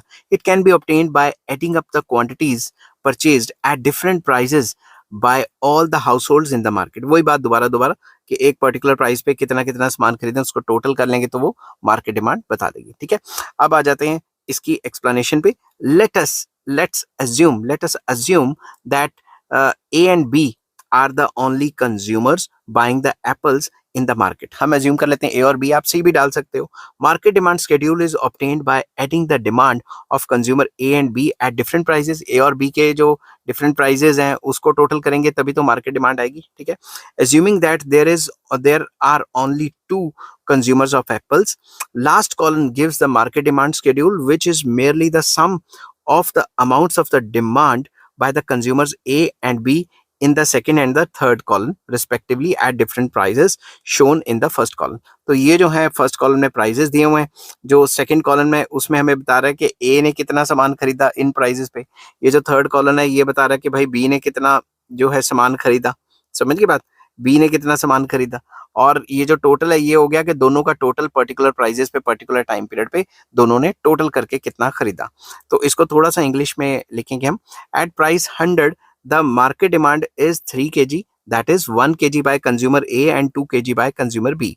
तो A ने तो 1 किलो खरीदा, इसने 2 किलो खरीदा, टोटल मार्केट डिमांड हो गई 3 किलो। ऐसे किसी भी पर्टिकुलर प्राइस पे दोनों के डिमांड का टोटल करेंगे तो मार्केट डिमांड आ जाएगा। तो मार्केट डिमांड भी हमें ये बता रही है जैसे जैसे प्राइस गिर रहे हैं मार्केट डिमांड ओवरऑल देखोगे तो बढ़ रही है। तो प्राइस के बढ़ने से, प्राइस के गिरने से डिमांड बढ़ती है and so on. Like the individual demand schedule, the market demand schedule also shows inverse relationship between the price and the quantity demanded। ये भी तो प्राइस और डिमांड के बीच में नेगेटिव रिलेशन नहीं दिखा रहे ना। तो इसको कंक्लूड करते हैं। The demand schedule is convenient way of illustrating, मतलब शो करना the demand at a glance. Demand को एक ग्लांस में, एक नजर में अगर आप देखना चाहते हो तो ये अच्छे से शो कर देता है। Both the individual demand schedule and market demand schedule indicates that the quantity demanded of a commodity increases when its price falls and decreases when its price rise। तो दोनों के दोनों डिमांड के टेबल यही दिखाते हैं कि जब प्राइस गिरती है तो डिमांड बढ़ती है। समझ गई बात। अब लॉ ऑफ डिमांड को हम प्रूव करेंगे डिमांड कर्व के थ्रू। ठीक है, तो डिमांड कर्व क्या होता है, अगर आप टेबल को ग्राफ की फॉर्म में बना लेते हो तो वो डिमांड कर्व बन जाती है। The demand curve is a graphic presentation of the law of demand, और डिमांड शेड्यूल भी कह सकते हो। We can convert the demand schedule into demand curve by plotting the various price quantity combinations graphically। अभी मैं plot करके दिखाऊंगा आपको। the picturization of the demand schedule is called demand curve। अगर डिमांड शेड्यूल को आप ग्राफ की form में पिक्चराइजेशन कर दोगे तो उसे डिमांड कर्व कहा जाता है। तो इसको हम ग्राफिक प्रेजेंटेशन भी कह देते हैं। It is a curve showing different quantities demanded at various prices during a given time period when all other factors are held constant, या बाकी सारे फैक्टर्स कांस्टेंट रहेंगे।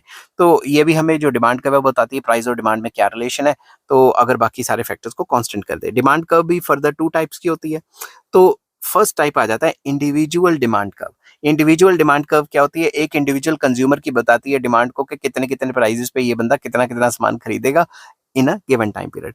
Individual demand curve for a, मैं फिर से पढ़ता हूँ। Individual demand curve for a good is the curve that shows different quantities of a good which an individual consumer is willing to buy at different prices during a given time period। एक given time period में कितना कितना सामान खरीदना चाहता है और खरीद भी लेता है, उसे अलग अलग प्राइसेस पे, उसे हम कहते हैं इंडिविजुअल डिमांड कर्व। जैसे मैंने बताया 100 पे कितना खरीदना चाहता है 1 kg, तो मैंने नीचे लिख दिया क्वांटिटी डिमांडेड एप्पल्स, यहाँ लिख दिया प्राइस। तो ध्यान से देखोगे अगर, तो अगर प्राइस 100 है तो ये 1 खरीदना चाहता है, तो ये पॉइंट हो गया ना। ठीक है, अब दूसरा 80 है तो 2 kg, तो ये 80 प्राइस है और ये 2 kg है, ये पॉइंट हो गया बी पॉइंट। ठीक है, और तीसरा पॉइंट दिखा रहा है 50 पे कितना खरीदा 4 kg, तो मैंने यहाँ 4 kg खरीदा 50 पे, इसके बीच में आ गया 60 और 40 के बीच में। ठीक है, और अगर 40 प्राइस था तो 5 kg, तो ये 40 के सामने 5 kg आ गया। तो अगर आप इन सारी की सारी, अगर मैं इसको थोड़ा कलर चेंज कर लूँ तो इसको बताऊं कि अगर ये मैं सारे के सारे के बीच में से ये निकाल देता हूँ तो ये क्या बन गई हमारी डिमांड कर्व। समझ की बात? तो ये नेगेटिव रिलेशन शो कर रहा है ना, तो there is a negative relationship between price and demand. अब इसको थोड़ा सा एक्सप्लेन करेंगे। In the given figure, the prices of apples are shown on y-axis and quantity demanded for apples are shown on x-axis। ये जो point मैंने लिखाए हैं A, B, C और ये D मैंने कैपिटल क्यों डाल दिया? रुको 2 मिनट, D मैं स्मॉल डालता हूँ, ठीक है, क्योंकि सारे स्मॉल में ही चल रहे हैं ना। A, B, C and D shows 4 points, 4 different price quantity combinations given in the table. ये जो टेबल में हमने जो 4 कॉम्बिनेशन दिए इनको हमने प्लॉट कर लिया है। Point A indicates that at a price of ₹100 हम हाउस होल्ड कितना परचेज करता है, सेब कितना खरीदते हैं 1 kg and so on. B point दिखाता है, सी पॉइंट, डी पॉइंट, इतना लंबा चौड़ा लिखने की जरूरत नहीं है। By joining all these various points या by joining these various points we get a curve named D. हमें जो कर्व मिलेगी उसका नाम क्या होगा? डी क्या होता है भाई? Demand curve. ये जो है डी लिख देता हूं मैं यहाँ पे, ठीक है। तो डी हमें कर्व मिलती है, उसे कहते हैं demand curve, which is known as demand curve, जो कि मैं बता चुका हूँ। The demand curve D slopes downward from left to right, left से राइट पे जा रही है, लेफ्ट से राइट पे जा रही है, डाउनवर्ड स्लोपिंग है। ये बताती है प्राइस और डिमांड में नेगेटिव रिलेशन है, which indicates that there is inverse relationship between price and quantity demanded. ठीक है, तो ये तो इंडिविजुअल की कर्व होगी। अब बनाते हैं मार्केट वाली कर्व, ठीक है। तो नेक्स्ट इसी में टॉपिक आ जाता है मार्केट डिमांड कर्व। तो इसमें हमने इंडिविजुअल डिमांड में भी दिखा दिया कि प्राइस और डिमांड में नेगेटिव रिलेशन है। अब मार्केट डिमांड में ये शो करेंगे। Market demand curve is the graphic presentation of market demand schedule. जो मार्केट डिमांड का जो टेबल अभी मैंने आपको कराया, अगर उसको ग्राफ में बना देंगे तो मार्केट डिमांड कर्व बन जाएगी, ठीक है। It is a curve that represents different quantities of goods which all consumers in the market are willing to buy at different prices during a specific period of time। Period लिखना था मैंने, यहाँ period लिख दिया, ठीक है। Period of time, all other factors affecting demand remains constant. अगर बाकी सारे फैक्टर्स कांस्टेंट रहें तो प्राइस और डिमांड में जो रिलेशनशिप है वो दिखाने के लिए हम मार्केट डिमांड कर्व बनाते हैं। और मार्केट डिमांड कर्व हमें बताती है कि एक ही चीज की पूरी मार्केट में अलग अलग प्राइजेस पे कितनी डिमांड होगी। In simple words we can say that it shows aggregate demand of all the consumers in a market at different prices. एक प्राइस पे एग्रीगेट डिमांड कितनी होगी एक चीज की। समझ के बात? एक से ज्यादा चीज की बात यहाँ पे नहीं हो रही, ठीक है। The market demand curve can be drawn by aggregating together the individual demand curves। individual demand curves का total कर लेंगे तो market demand मिल जाएगी। It is horizontal summation of horizontal summation, मतलब जैसे ये इंडिविजुअल डिमांड कर्व्स है, इसको टोटल करके ये बन गई, तो हॉरिजॉन्टली हमने टोटल किया है ना इसका, इसको कहते हैं हॉरिजॉन्टल समीशन, ठीक है। तो ये जो इंडिविजुअल डिमांड कर्व्स हैं या हाउस होल्ड्स की डिमांड कर्व है, इनका टोटल कर लेंगे तो हमें मार्केट डिमांड कर्व मिल जाएगी। Let us drive the market demand curve from the market demand schedule given below. तो आप यहाँ से अगर आप ध्यान से देखेंगे तो मैं पहले एक ही बनाता हूँ। 100 के सामने अगर मैं लूँ तो ये मतलब जब प्राइस था 100 और सामान कितना बिकता था 2 kg, तो मैं यहाँ ले लेता हूँ, ये हो गया 100, ठीक है। इसको मैं शॉर्ट कर देता हूँ और यहाँ पे प्राइस ऑफ एप्पल्स है, मान लो प्राइस ऑफ एप्पल है 100, तो ए कितना खरीद रहा है 2 kg, तो इन दोनों के पॉइंट को मैं यहाँ पे लगा देता हूँ। अब सेकंड 80 है तो 3 kg, तो यहाँ 3 kg हो गया, यहाँ 80 हो गया, इन दोनों के पॉइंट को मैं यहाँ कहीं लगा देता हूँ। और तीसरा आ जाता है 40 के सामने 4 kg। अब प्राइजेस 40 हो गए तो 40 के सामने 4 kg यहाँ कहीं लगाना है, तो मैं यहाँ लगा देता हूँ। अगर मैं इन तीनों पॉइंट्स को मिलाऊं, इन तीनों पॉइंट्स को अगर मैं मिलाता हूँ, मैं कलर चेंज कर लेता हूँ ताकि आपको कोई कंफ्यूजन ना हो। तो ये डाउनवर्ड स्लोपिंग से डिमांड बन गई। अब कई बच्चे कहेंगे सर हमेशा क्या नॉन लीनियर रहेगी? भाई लीनियर भी हो सकती है, नॉन लीनियर भी हो सकती है, डिपेंड्स अपॉन द डाटा। तो मैं यहाँ पे इसका नाम दे देता हूँ demand curve for consumer A, ठीक है। अब दूसरे पे आ जाता हूँ मैं, ठीक है। दूसरे पे आ जाते हैं तो जब 100 था तो ये तो 1 kg खरीदता था, तो ये प्राइस 100 और ये 1 kg, तो मैं यहाँ पे पॉइंट लगा देता हूँ। अब 80 हुआ तो 2 kg, तो 2 kg और 80 ये वाला पॉइंट आ गया, तो मैं यहाँ पे डॉट लगा देता हूँ। अब 40 हुआ तो 3 kg, तो 40 पे 3 kg, ये 40 हो गया, ये 3 kg हो गया, तो यहाँ कहीं पे एक पॉइंट लग जाता है, ठीक है। अब अगर मैं इसका भी कलर चेंज करता हूँ तो इसका कलर मैं ये वाला कर लेता हूँ, तो ये वाली डिमांड कर्व इस टाइप की चलेगी, ठीक है। ये भी डाउनवर्ड स्लोपिंग होगी, तो मैं इसको नाम दे देता हूँ डिमांड फॉर कंज्यूमर बी, ठीक है। अब अगर मार्केट डिमांड बनानी है तो ये वाली चीज देखनी है कि जब प्राइस 100 था तो क्वांटिटी डिमांडेड कितनी थी मार्केट डिमांड में? 3। तो प्राइस 100 है और ये 3 है, तो ये पॉइंट बन गया ना। तो इस पॉइंट को मैं ऐसे डॉट लगा देता हूँ, मान लो 3। आप पेपर में बनाएंगे तो स्केल से अच्छे तरीके से आप कर सकते हैं, ठीक है। तो प्राइस 80 था तो टोटल डिमांड कितनी थी? 3 ये होगी, 2 ये होगी, 5 kg होगी ना। तो 5 केजी की डिमांड करनी है जब प्राइस कितना हो गया 80, तो 80 के सामने ये, तो मैं यहाँ पे एक पॉइंट लगा लेता हूँ। अब फिर हो गया 7 केजी, 40 के सामने 4 इसने खरीदा और 3 इसने खरीदा, ठीक है ना, तो टोटल कितना हो गया 7 केजी। तो 40 के सामने 7 केजी, ये पॉइंट आ जाना चाहिए, तो मैंने यहाँ पे पॉइंट लगा दिया। अब मैं क्या करता हूँ, इन तीनों के तीनों पॉइंट्स को ज्वाइन कर लेता हूँ। जब ये तीनों पॉइंट्स को ज्वाइन कर रहा हूँ तो इस टाइप का एक कर्व बन जाएगा जिसे मैं मार्केट डिमांड कहूंगा, क्योंकि ये जो मार्केट डिमांड है ये मैंने मार्केट डिमांड शेड्यूल से बनाई हुई है, समझ गई बात। तो अब इसके ऊपर 2-4 लाइनें लिख देते हैं ताकि पेपर में आपको प्रॉब्लम ना आए। तो in the above diagram, quantity demanded is shown on x-axis while prices are shown on y-axis, ठीक है। फिगर 1 एंड 2, ये जो फिगर 1 है और फिगर 2 है, ये क्या दिखाती है, consumer A and consumer B, and in figure 3 we have drawn market demand by aggregating the individual demand curves. तो ये जो फिगर सी है इसमें इन दोनों का 1 और 2 का टोटल करके फिगर 3 में हमने दिखाया, ठीक है। Market demand curve like the individual demand curve slopes downward to right indicating the inverse relationship between price and quantity demanded. Market demand कभी नीचे गिरती है, ठीक है, लेफ्ट से राइट पे जाती है, नीचे गिरती है, और ये भी दिखाती है कि भाई प्राइस और डिमांड में नेगेटिव रिलेशन है, जैसे कि इंडिविजुअल दिखा रहे हैं। We have constructed the market demand on the assumption that entire market consists of 2 consumers only। आप 2 से ज्यादा कंज्यूमर्स भी ऐड कर सकते हो, जितने मर्जी कंज्यूमर ऐड कर सकते हो, उसी हिसाब से डिमांड कर्व बन जाएगी, ठीक है। But the same analysis would be available what ever the number of consumers, consumer जितने मर्जी होंगे मार्केट डिमांड और प्राइस का नेगेटिव रिलेशन ही आएगा। Hence, the demand curve is a convenient way of showing at a glance the relationship between the price and quantity demanded of a commodity। तो simple words में market demand curve के through भी हम price और demand में negative relation दिखा सकते हैं। तो आई होप ये वीडियो आपको पसंद आई होगी। अगर पसंद आती है तो please like, share and subscribe. चलिए शुरू करते हैं। अब एक जो टॉपिक आ रहा है वो आ रहा है reasons for downward slope of demand curve. इसको हम कहते हैं why demand curve slopes downward. भाई डिमांड कर्व नीचे क्यों जाती है? डिमांड कर्व नीचे इसलिए जाती है कि प्राइस और डिमांड में नेगेटिव रिलेशन है। अब आ जाता है भाई क्यों है नेगेटिव रिलेशन, उसके लिए ये क्वेश्चन है। ये क्वेश्चन इतना इंपॉर्टेंट है कि ज्यादातर पूछ लिया जाता है, और ये इतना ज्यादा इंपॉर्टेंट है, सबको पता है कि आता है, कई बार आता भी नहीं, ठीक है। तो फिर भी पेपर में कैसे करना है मैंने वो एक्सप्लेन किया हुआ है। तो चलिए शुरू करते हैं। The demand curve slopes downward from left to right. हमें ये पता है डिमांड कर्व लेफ्ट से राइट पे डाउनवर्ड स्लोपिंग होती है। The negatively sloping demand curve is based on the law of demand. ये जो नेगेटिव रिलेशन है ये क्यों है? Because of the law of demand के प्राइस बढ़ेगी तो डिमांड कम होगी and vice versa. Negatively sloping demand curve or inverse relationship between the price and the quantity demanded can be explained in terms of following factors। तो उसमें कौन से factors आ जाते हैं? सबसे पहला फैक्टर है law of diminishing marginal utility. Very important. Law of diminishing marginal utility कहते हैं कि जैसे जैसे आप एक गिवन टाइम पीरियड में सामान लगातार कंज्यूम करते रहते हो, आपकी जो मार्जिनल यूटिलिटी है वो कम होती रहती है। फॉर एग्जाम्पल, मेरे को प्यास लगी है, मैंने एक कोल्ड ड्रिंक पी, दूसरी कोल्ड ड्रिंक पे वो मजा नहीं आएगा, तीसरी पे और कम हो जाएगा, चौथी पे और कम हो जाएगा, एक टाइम आएगा मैं बंद कर दूंगा। समझ गई बात? तो इसको इस चीज में डिस्कस करते हैं। The first explanation of the downward sloping demand curve rests in the notion of utility. जो फर्स्ट एक्सप्लेनेशन है कि डिमांड कर्व नीचे क्यों जाती है, ये जो है यूटिलिटी एनालिसिस के अंदर हम डिस्कस करते हैं। यूटिलिटी के चैप्टर के अंदर आती है। We consume goods and services because they give us utility. हम गुड्स एंड सर्विसेज कंज्यूम करते हैं क्योंकि वो हमें यूटिलिटी देती हैं। The law of diminishing marginal utility states that an increase in the units of a commodity consumed. मैं फिर से पढ़ता हूँ।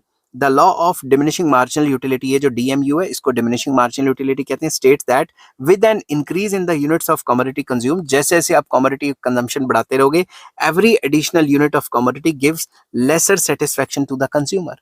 हर एक यूनिट जो आपको पहले से कम कम सेटिस्फैक्शन देगा। आपको भूख लगी, आपने पहला फुल्का खाया, पहली रोटी खाई, पहला नान खाया, आपको जो मजा है वो दूसरे से कम आएगा, तीसरे से और कम आएगा, ऐसे कम कम होता रहेगा। In other words, marginal utility of the commodity falls with an increase in the consumption। तो marginal utility क्या होती है? fall हो जाती है। जैसे जैसे आप consumption बढ़ाते हो वैसे वैसे marginal utility fall हो जाती है, ठीक है। A consumer will maximize his satisfaction when he equals marginal utility of a commodity to its price। अब consumer equilibrium का ये मेन कंडीशन है कि consumer equilibrium तब होता है जब जितनी आप marginal utility ड्राइव कर रहे हो और उतना ही उसका प्राइस होना चाहिए उस चीज का। From this equilibrium condition, it follows that a consumer would purchase a large quantity of a commodity only when its price fall because of the marginal utility from additional unit falls. आप जैसे ज्यादा खा रहे हो marginal utility तो गिरती जा रही है। अब अगर आपको और खाना है तो प्राइस को नीचे डालना लाना पड़ेगा, तभी तो प्राइस नीचे गिर के मार्जिनल यूटिलिटी के इक्वल होगा, तभी तो आप डिमांड करोगे ना। तो अगर आपकी मार्जिनल यूटिलिटी गिर गई है और प्राइस बढ़ गया है तो आप भाई खाना बंद कर दोगे, समझ गए बात। तो अगर प्राइस गिर जाता है तभी आप ज्यादा खाओगे। तो इस वजह से जो मार्जिनल यूटिलिटी जो है डिमिनिश करती है, इस वजह से भी प्राइस और डिमांड में नेगेटिव रिलेशन आ जाता है। सेकेंड पॉइंट आ जाता है इनकम इफेक्ट का, very important. A change in the demand on account of change in real income resulting from a change in the price of a commodity is known as income effect. Income effect में हम real income की बात करते हैं। Real income होता है purchasing power, और अगर किसी भी चीज का प्राइस चेंज होता है, उसके प्राइस के चेंज होने से उसकी परचेजिंग पावर पे असर पड़ता है, उसे हम इनकम इफेक्ट कहते हैं। कैसे ये होता है, चलिए शुरू करते हैं। The income effect occurs when the price change if शुरू से पढ़ता हूं। The income effect occurs when the price change affects the consumer's purchasing power and thus leads to a change in quantity demanded. Income effect तब असर करता है जब price के चेंज होने से किसी भी कंज्यूमर की परचेजिंग पावर पे असर पड़ता है और उसकी डिमांड चेंज हो जाती है। एग्जांपल देता हूं, when the price of a commodity falls, अगर किसी भी चीज का प्राइस गिर जाता है, the consumer can buy large amount of commodity with his given money income. अगर कोई भी चीज सस्ती हो जाती है तो अब वो अपनी गिवन इनकम से पहले से ज्यादा सामान खरीद सकता है, या फिर he can buy the same amount of commodity as before and at the same time he would able to save more money. या फिर वो क्या कर सकता है, या फिर मान लो मैं आपको एग्जांपल देता हूँ, मान लो 2 रुपए का एक एप्पल है, एग्जांपल दे रहा हूँ, वैसे 2 रुपए का एप्पल आता नहीं है, तो वो हमेशा 6 एप्पल्स खरीदता है, ठीक है। तो उसके 2 रुपए के एक 2 रुपए का एक एप्पल है, तो 6 एप्पल्स खरीदता है, तो टोटल उसके 12 रुपए खर्च होते हैं। अब अगर मान लो प्राइस ऑफ एप्पल गिर के 1 आ गया, तो एक तो तरीका है, 1 आ गया तो वो एप्पल जो है वो डबल खरीद सकता है, ठीक है ना। वो 6 एप्पल्स खरीदता है, तो अब वो मतलब कितने खरीद सकता है, 12 एप्पल खरीद सकता है, डबल क्वांटिटी कर सकता है। दूसरी तरफ वो ये भी कर सकता है कि 6 के 6 एप्पल खरीदे और 6 रुपया सेव कर ले, वो सिचुएशन मैंने बताई है। इन other words, a fall in the price of a commodity results in an increase in the real income. आपकी रियल इनकम बढ़ गई है ना, परचेजिंग पावर बढ़ गई है, that is purchasing power of given money income increases. तो वो क्या करेगा, a part of increase in real income may be used to buy more of this commodity. थोड़ा बहुत वो सेव कर लेगा, थोड़ा बहुत वो जहां 6 खाता था वहां 9 कर देगा, समझ की बात। तो इसको मैंने एग्जाम्पल से कराया, जो मैंने ऊपर एग्जाम्पल बताया वो थोड़ा डिफरेंट था, ये थोड़ा डिफरेंट होगा। Let us explain the income effect with the help of simple example. Suppose a consumer spends ₹200 on the purchase of apples. Apples पे वो 200 रुपए खर्च करता है, and he is able to purchase 2 kg of apples when the price is ₹100 100 rupees per kg. 100 रुपए kilo भाई सेब है, ठीक है, वो 2 किलो लेता है, 200 रुपए हो गए उसके। Now suppose the price of apples falls to ₹80 per KG. अब वो 100 से गिर के 80 रुपीज पर केजी आ गए। If the consumer continues to buy 2 kg of apples as before, he is required to spend only 160. अब क्या करेगा, उसके 200 की जगह 160 खर्च हो रहे हैं, 40 रुपए सेव कर सकता है। He is therefore able to save 40 rupees. It means that his real income has increased. उसका मतलब उसकी परचेजिंग पावर बढ़ गई है, अब उसके पास एडिशनल 40 रुपए आ गए हैं जो कि वो कहीं और खर्च कर सकता है। The consumer may use this increased real income in purchasing more apples, वो और एप्पल्स भी खरीद सकता है। Thus, a fall in the price of commodity causes increase in real income and thereby increase in the quantity demanded for this commodity. तो जब भी price गिरती है तो उसकी डिमांड बढ़ जाती है।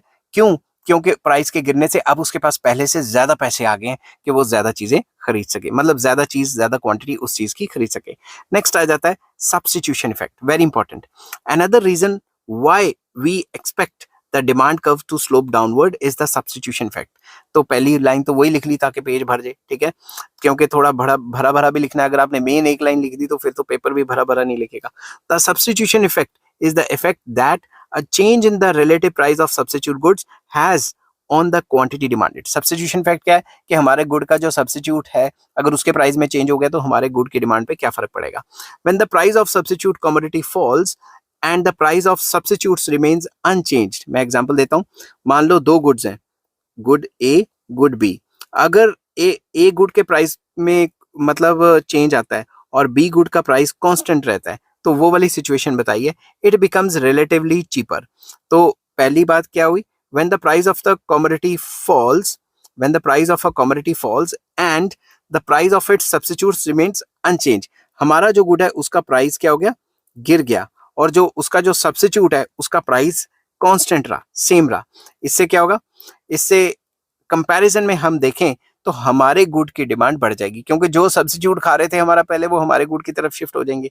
इन other words its substitutes become relatively costlier, और ये जो सब्स्टिट्यूट है ये कॉस्टली हो गया। The utility maximizing consumers will normally like to substitute cheaper goods for the costlier ones. तो जो बी कंज्यूम कर रहे थे वो जो है चीपर गुड पे आ जाएंगे जब है ही सेम, सस्ते में मिल रहा है। दस the demand for relatively cheaper commodity will increase, तो ए की डिमांड जो है वो बढ़ जाएगी। For instance, if the price of coffee falls, the price of tea remains same. Coffee will become relatively cheaper. Coffee सस्ती हो जाएगी. Coffee becomes more attractive to people in comparison with tea. तो अब टी के बजाय लोग coffee पीना शुरू कर देंगे, वो कहेंगे सस्ती होगी है तो यही पी लेते हैं. Consumers would naturally shift from the consumption of tea to coffee. वो टी को छोड़ के कॉफी पे आ जाएंगे. The increase in the demand on account of a commodity becomes relatively cheaper is known as substitution effect. जब भी कोई भी commodity relatively cheaper हो जाती है, लोग उसके substitute को खाना शुरू कर देते हैं. जो चीज महंगी हो जाती है उसके substitute को खाना शुरू कर देते हैं, तो उसको हम substitution effect कहते हैं. ठीक है. नेक्स्ट आ जाता है increase in the number of consumers. Very important. A fall in the price of a commodity leads to an increase in the quantity demanded by the existing consumers due to income effect and substitution effect. ये तो मैं अभी बता चुका हूं कि अगर किसी का भी प्राइस गिरेगा तो लोग उसको ज्यादा कंज्यूम कर लेंगे ड्यू टू सब्स्टिट्यूशन इफेक्ट या इनकम इफेक्ट, जैसा कि मैंने अभी पीछे बताया. At the same time when the price of the commodity falls many new consumers will start purchasing this commodity. जब भी प्राइस गिरता है वो लोग जो पहले इस चीज को नहीं खा रहे हैं वो भी खाना शुरू कर देते हैं.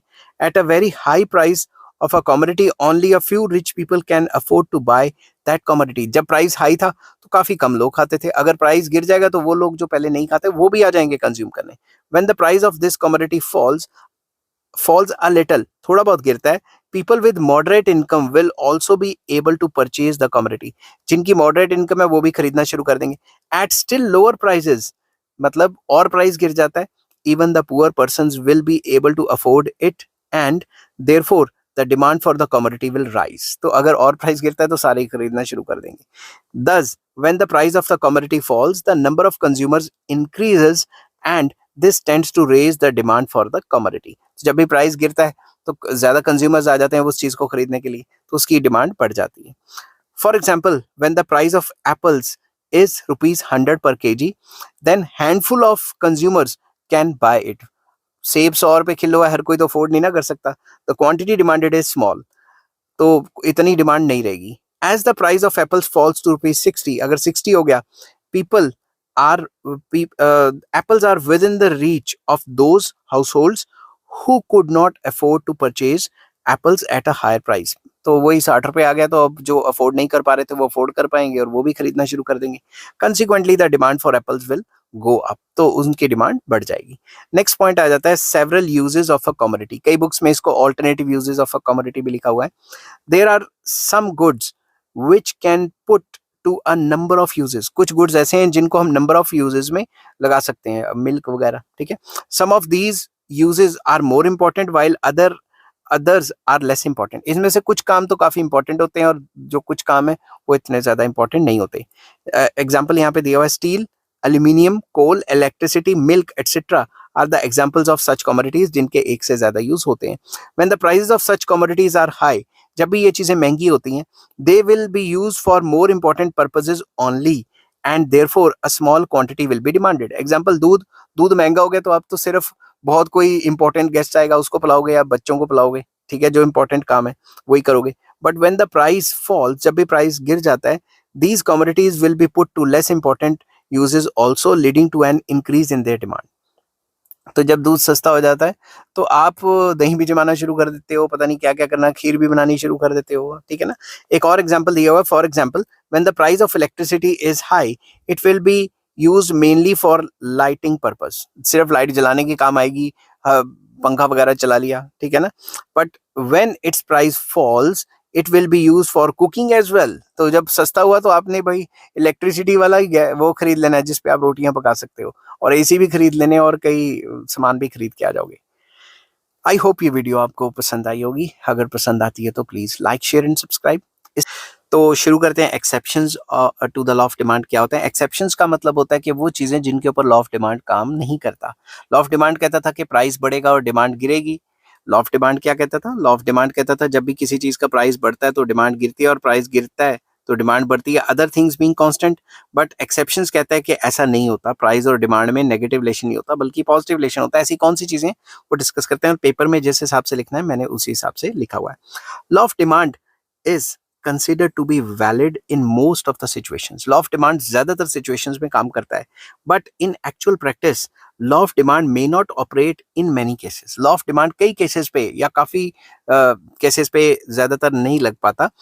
Many a time we observe that more quantity of a commodity is demanded at high prices and less of it is demanded at low prices.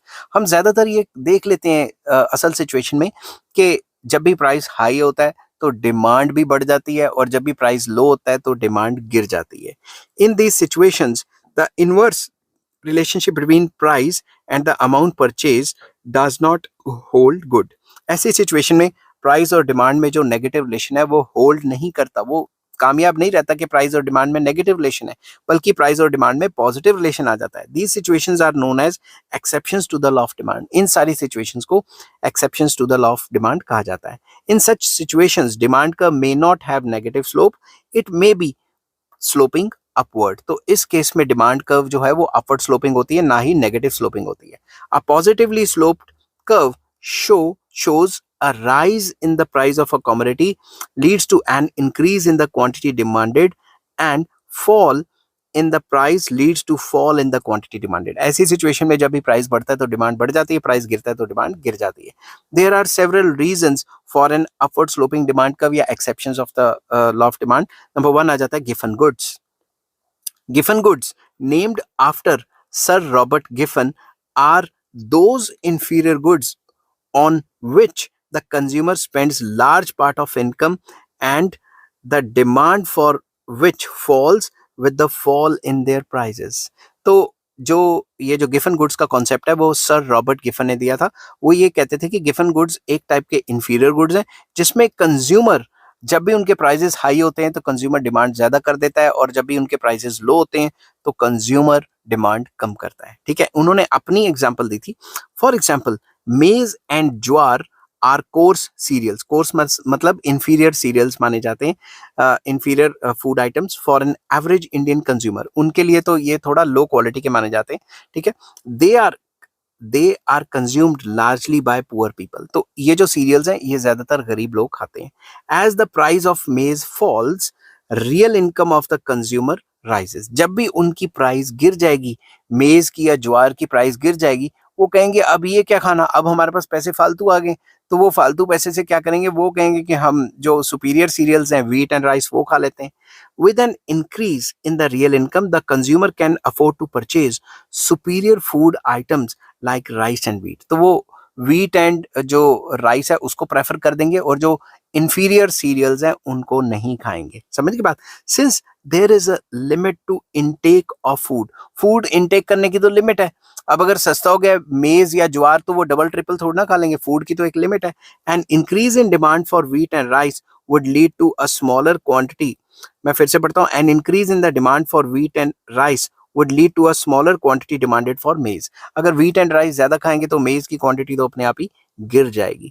Thus, when the price of coarse cereals या inferior cereals like maize and jowar falls, the consumer have tendency to spend less on them and shift over to superior cereals like wheat and rice. ऐसा कभी कभी होता है कि जब भी हम प्राइस गिर जाता है तो आप कहते हैं कि यार ये inferior चीज क्यों खाने, अब हम superior खा लेते हैं, तो वो सुपीरियर पे शिफ्ट हो जाते हैं। अब मैंने बच्चों को एक एग्जांपल दी थी अपनी क्लास में, वो उनको याद रहती है कि अगर आपके घर के सामने से कोई टिक्की वाला जा रहा है तो नॉर्मली टिक्की की प्लेट 20-30 रुपए की आती है, और अगर वो टिक्की का वाला कहे कि भाई 1 रुपए की प्लेट है तो आप कभी नहीं खाओगे। आपको ये हो जाएगा कि पता नहीं क्या डाला है इसने, पता नहीं 3-4 बार टिक्कियां फ्राई की होंगी, कल परसों की होंगी। तो जब प्राइस गिर जाता है तो आप वो चीज नहीं खाते क्योंकि वो पहले ही इंफीरियर है काफी ज्यादा। तो आप कहोगे इससे तो अच्छा हम मार्केट में जाके शोरूम से या फिर किसी दुकान से खा लें। समझ की बात? Similarly, if the price of inferior food rises, अगर वो महंगा हो जाता है, ठीक है, मेज और जो ज्वार है वो महंगा हो जाता है, poor consumers will be forced to cut down their consumption of expensive food items like wheat and rice, fish, etc., of a steep fall. फिर से पढ़ता हूँ, because of a steep fall in their real income.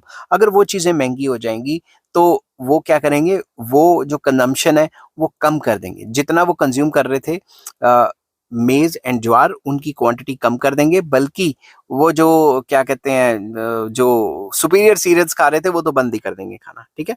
To maintain their intake of food they will consume more of inferior food like maize and jowar as these are absolutely essential for survival. भाई रोटी तो खानी खानी है तो वो तो उतना ही खाएंगे, तो जो नॉर्मल गुड्स थे उनके लिए, जो सुपीरियर गुड्स थे उनकी कंजम्पशन वो कम कर देंगे, जो राइस एंड व्हीट है उसकी कंजम्पशन कम कर देंगे. Since inferior food items are still cheaper food items as compared to the superior food grains, even when their prices have increased, people would consume more of cheaper food items. तो cheaper food items ज्यादा खाएंगे even if वो उनके prices बढ़ गए हैं, मगर अभी भी superior से तो सस्ते ही है ना, तो उनकी डिमांड बढ़ जाएगी. They would not be able to purchase the same quantity of superior food grains because of their limited income. क्योंकि उनकी इनकम लिमिटेड है तो वो उतना superior को अफोर्ड ही नहीं कर पाएंगे. Thus they will increase the demand for maize and jowar at the cost of wheat and rice. तो wheat and rice के कॉस्ट पे वो मेज एंड ज्वार ही खाएंगे. अगर उनकी प्राइस बढ़ गई है फिर भी वो यही खा रहे हैं, सुपीरियर की तरफ शिफ्ट ही नहीं हो रहे क्योंकि उनकी इनकम लिमिटेड है. नेक्स्ट आ जाता है Veblen effect, very important. The law of demand does not apply to the commodities which serve as status symbol, increase social prestige or are source of display of wealth and richness. Simple words में वो चीज़ों पे law of demand काम नहीं करता जो आप show off करने के लिए या फिर पंजाबी में कहते हैं फुकरी मारने के लिए काम करते हो, उनके ऊपर लॉ ऑफ डिमांड नहीं करता. फॉर एग्जांपल आईफोन लेना है, शो ऑफ करना ना, फुकरी मारनी है, तो होगा क्या, प्राइस हाई है फिर भी डिमांड हाई होगी. Audi, Mercedes, BMW, show off करना है, फुकरी मारनी है, प्राइस हाई है फिर भी डिमांड हाई है. सोना, फुकरी मारनी है, ठीक है ना, और तो सोने को खाते तो हो नहीं आप, ठीक है. Veblen who was who was first to coin the term has termed these goods as the goods of conspicuous consumption. मतलब वो consumption जो गैर जरूरी है, इतनी ज्यादा important नहीं है. These goods are demanded because of enjoyment they give to their possessor from the feeling that the other people envy him for possessing these high price goods. तो basically लोग ये सामान इसलिए खरीदते हैं कि हम खरीदेंगे, दूसरों को दिखाएंगे, दूसरे जल मर जाएंगे, सड़ जाएंगे, स्वाह हो जाएंगे, समझ की बात, इसलिए दिखावा करने के लिए बेसिकली, ठीक है. तो diamonds is often given as an example of this case. Diamond एक एग्जाम्पल है कि rich women would like to buy diamonds simply because its prices is high. तो अमीर औरतें ज्यादातर यही चाहती हैं हम डायमंड्स खरीदें क्योंकि उसका प्राइस हाई है, क्योंकि जो हमारी सहेलियां होंगी उनके पास नहीं होगा, ठीक है. The higher price makes the possession of diamond more prestigious. वो उसके लिए तो शो ऑफ की बात है, प्रेस्टीज की बात है कि भाई हाई प्राइस होगा डायमंड का, सिर्फ उसी के पास और किसी के पास है ही नहीं. these goods of status symbol remains exclusive so long as their prices remains high. High है तो ये एक्सक्लूसिव रहेंगे, सिर्फ अमीर लोग ही खरीद पाएंगे. जैसे ही प्राइस गिरा ये शो ऑफ की चीज नहीं रहेगी, हर एक के पास वो हो जाएगा, तो कहेंगे ला ये तो हर एक के पास हो गया, फिर उनकी डिमांड ओवरऑल बाद में गिर जाएगी. When the price of diamond goes up, their prestige value will go up. Therefore, at higher prices, the quantity demanded for diamond by rich consumers may increase. तो ये पूरा पॉइंट यही था, शो ऑफ करने के लिए जो भी आप चीज खरीदो हाई प्राइस होती है तभी डिमांड करते हैं, क्योंकि आपने अपने दोस्तों को या फिर अपनी सहेलियों को या फिर अपने आसपास जो लोग रहते हैं उनको जलाना है, उनको सड़ाना है, ठीक है. तो इसके ऊपर लॉ ऑफ डिमांड अप्लाई नहीं होता. नेक्स्ट आ जाता है एक्सपेक्टेशंस अबाउट फ्यूचर प्राइस. इसके ऊपर भी नहीं होता. अगर आपको लगता है कि फ्यूचर में प्राइस हाई है तो आप आज ही खरीद लोगे, इवन इफ आज प्राइस हाई है, समझ की बात. If price of a commodity is rising today and it is likely to rise more in the future, the people will buy more at even the existing higher price and store it up. आज price बढ़ गया, मगर अगर लोग सोचे future में और ज्यादा बढ़ जाएगा तो आज ही खरीद के बल्क में रख लेंगे, समझ की बात.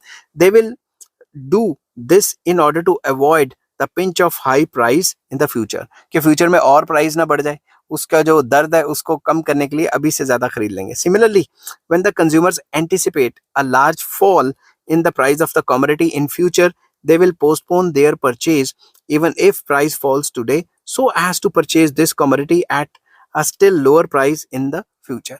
अगर आज किसी चीज का प्राइस गिर गया है और आपको लगता है फ्यूचर में और गिरेगा, तो आप कहोगे प्राइस गिर गया तब भी नहीं खरीदना, क्योंकि फ्यूचर में सस्ता मिलेगा, फ्यूचर में ले लेंगे। तो इस सिचुएशन पे भी जो लॉ ऑफ डिमांड है वो काम नहीं करती। नेक्स्ट आ जाता है कोई इमरजेंसी पड़ जाए आपको। Law of demand may not hold good during the emergencies like wars, famines etcetera. At such times consumers behave in an abnormal way. अगर कोई वॉर लगी हुई है, आपको महंगा सामान मिल रहा है, तो महंगा भी ले लोगे, क्योंकि मिलेगा ही नहीं उसके बाद। If sorry, if they expect shortage of goods, they would buy and hoard the goods at even high price during such periods. जंग लगती है वगैरह वगैरह, महंगा सामान मिलता है, फिर भी बल्क में खरीद के रख लेते हैं। कोरोना के टाइम पे क्या था, सब कुछ बंद हो गया था, लॉकडाउन हो गए थे, महंगी सब्जियां मिल रही थी, फिर भी लोगों ने 15-15, 20-20 दिन की खरीद के रख लेंगे कि पता नहीं बाद में मिले ना मिले। On the other hand during depression they will buy less even at low price. जब भी डिप्रेशन आ जाता है तो मार्केट में मंदी आ जाती है, मार्केट में प्राइसेस गिर जाते हैं, सामान सस्ता हो जाता है, फिर भी नहीं खरीदते। समझ की बात। नेक्स्ट पॉइंट आ जाता है quality price relationship. Sometimes consumers assume that high price goods are of higher quality than the low price goods. कभी कभी कंज्यूमर ये सोचने लग जाता है कि जो महंगी चीज है वो अच्छी क्वालिटी की है, जो सस्ता रेट है वो घटिया क्वालिटी है। समझ के बात, वो लो क्वालिटी है। They take price as an index of quality. वो प्राइस को लेते हैं कि प्राइस हाई होगी तो क्वालिटी अच्छी होगी, प्राइस को ले लेते हैं as an index of quality. But ऐसा हमेशा ट्रू नहीं होता। इन सच केसेस, उन केसेस में more of the goods may be demanded at high prices. उनके केस में जो ये समझते हैं कि भाई महंगा सामान है तभी अच्छी क्वालिटी का है, तो वो हमेशा महंगा सामान ही खरीदते हैं। ठीक है। For example, some people will buy more Lux Supreme having a high price than the ordinary Lux having a low price, even though the two soap brands are almost of the same quality. दो साबुन है, साबुन की company है वो same है, मगर एक में लिखा होगा लक्स सुप्रीम और दूसरे में नॉर्मल लक्स। जो सुप्रीम है उसकी खुशबू वगैरह चेंज कर दी और उसमें कुछ नहीं है, और रेट कर दिया डबल, तो लोग वो डबल वाला रेट ले लेंगे, भाई ये अच्छा है ये खरीदो। समझ गई बात। उनको लगेगा हाई प्राइस करके क्वालिटी अच्छी कर दी। सॉरी। नेक्स्ट आ जाता है चेंज इन फैशन। जब भी फैशन चेंज हो जाता है, आपको आउटडेटेड फैशन के कपड़े 50% ऑफ में मिलते हैं, आप तब भी नहीं लेते। When a commodity goes out of fashion, the consumers will not purchase a larger quantity of this commodity even when its price is reduce. सस्ता मिल रहा है तभी नहीं ले रहे, क्योंकि चीज आउट ऑफ फैशन होगी। For instance, if the fashion of some ladies wear changes, ladies will not purchase it in large quantity even if the price is reduce. तो वही बात, लेडीज की एग्जांपल दे दी, जेंट्स की ले लो, किसी की भी ले लो, आउट ऑफ फैशन हो जाता है तो आप कहते हो भाई सस्ता मिल रहा है तब भी नहीं लेना। अब कंक्लूड करते हैं। Above were some situations when the law of demand does not hold good. कुछ सिचुएशंस मैंने डिस्कस की जिस पे लॉ ऑफ डिमांड अप्लाई नहीं होता। चलिए शुरू करते हैं कि movement along the demand curve या चेंज इन क्वांटिटी डिमांडेड क्या होता है। When the amount demanded of a commodity changes मतलब rises or falls as a result of change in its own price while other things remains constant, it is known as change in quantity demanded। मैं आपको फिर से बता दूं कि अगर price में चेंज होने के साथ डिमांड में चेंज आता है, सिर्फ प्राइस में चेंज होने से डिमांड में चेंज आता है, अदर थिंग्स कांस्टेंट रहते हैं, तो उसको movement along the demand curve भी कहा जाता है और उसको चेंज इन क्वांटिटी डिमांडेड भी कहा जाता है, सिर्फ प्राइस के चेंज आने से। ठीक है।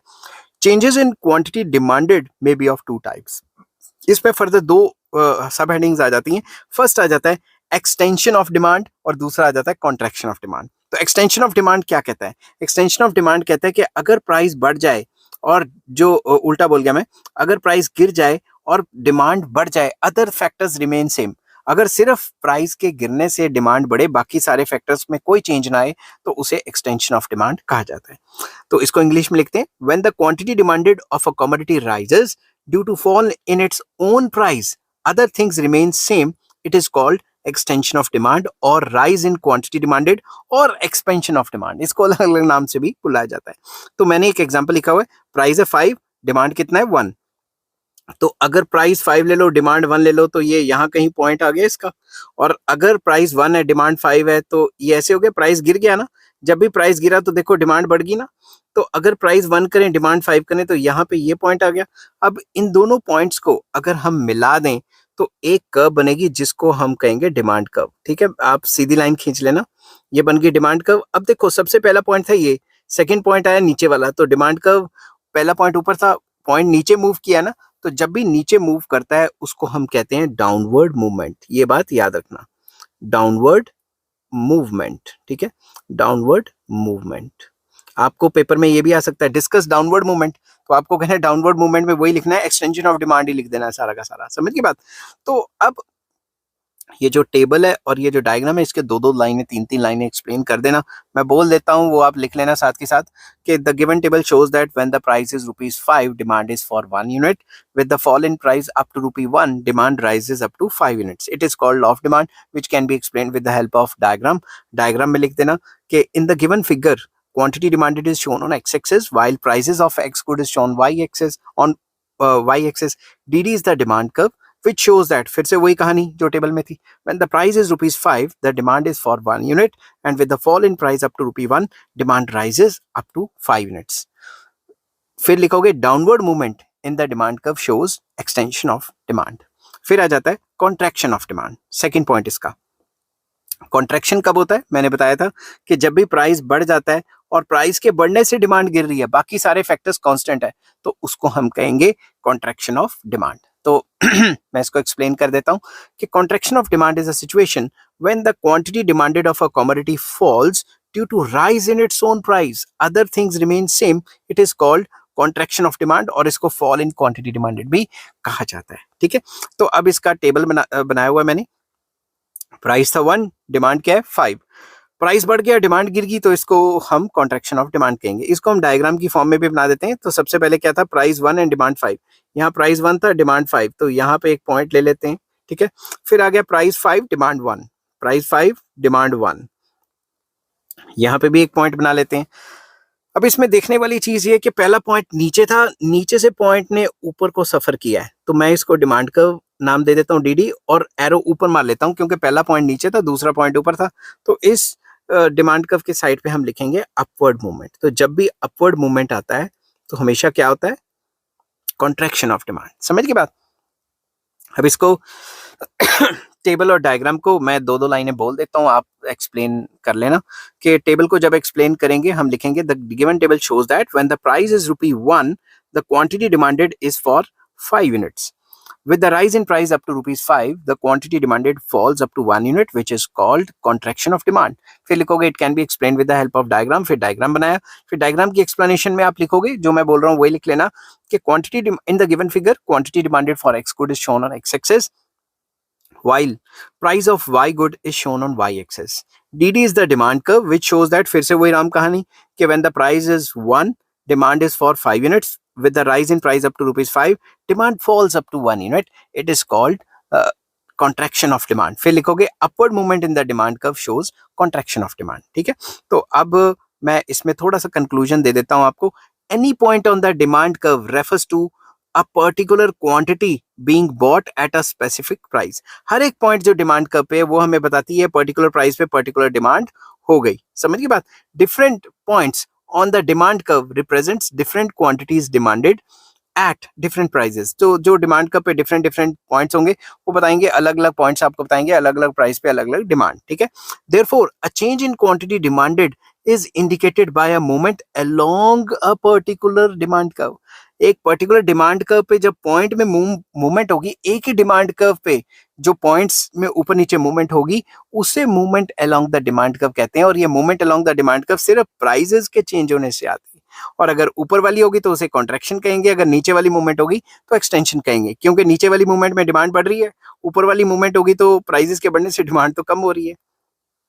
A downward movement along the demand curve is called extension of demand, on the other hand an upward movement along the demand curve is called contraction of demand। चलिए शुरू करते हैं कि शिफ्ट इन डिमांड या फिर change in demand क्या होता है। तो आपको जिस हिसाब से पेपर में लिखना है मैंने उसी हिसाब से लिखा हुआ है। तो शिफ्ट इन डिमांड या चेंज इन डिमांड कब आता है, जब प्राइजेस को छोड़ के जब भी डिमांड चेंज आती है ड्यू टू मैं लिख देता हूं due to change in other factors then price of a commodity। उस चीज के प्राइस को छोड़ के अदर फैक्टर्स में अगर चेंजेस आते हैं तो उसे चेंज इन डिमांड या शिफ्टिंग ऑफ डिमांड के अंदर स्टडी किया जाता है। तो चलिए इसको लिखना कैसे है मैं बता देता हूँ।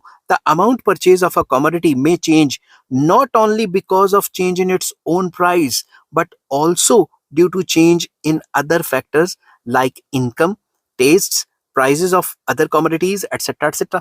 जो एक चीज की प्राइस, जो एक चीज की डिमांड है वो खुद की प्राइस के साथ साथ दूसरी चीजों पे भी असरदार होती है, दूसरी चीजों से भी असरदार होती है।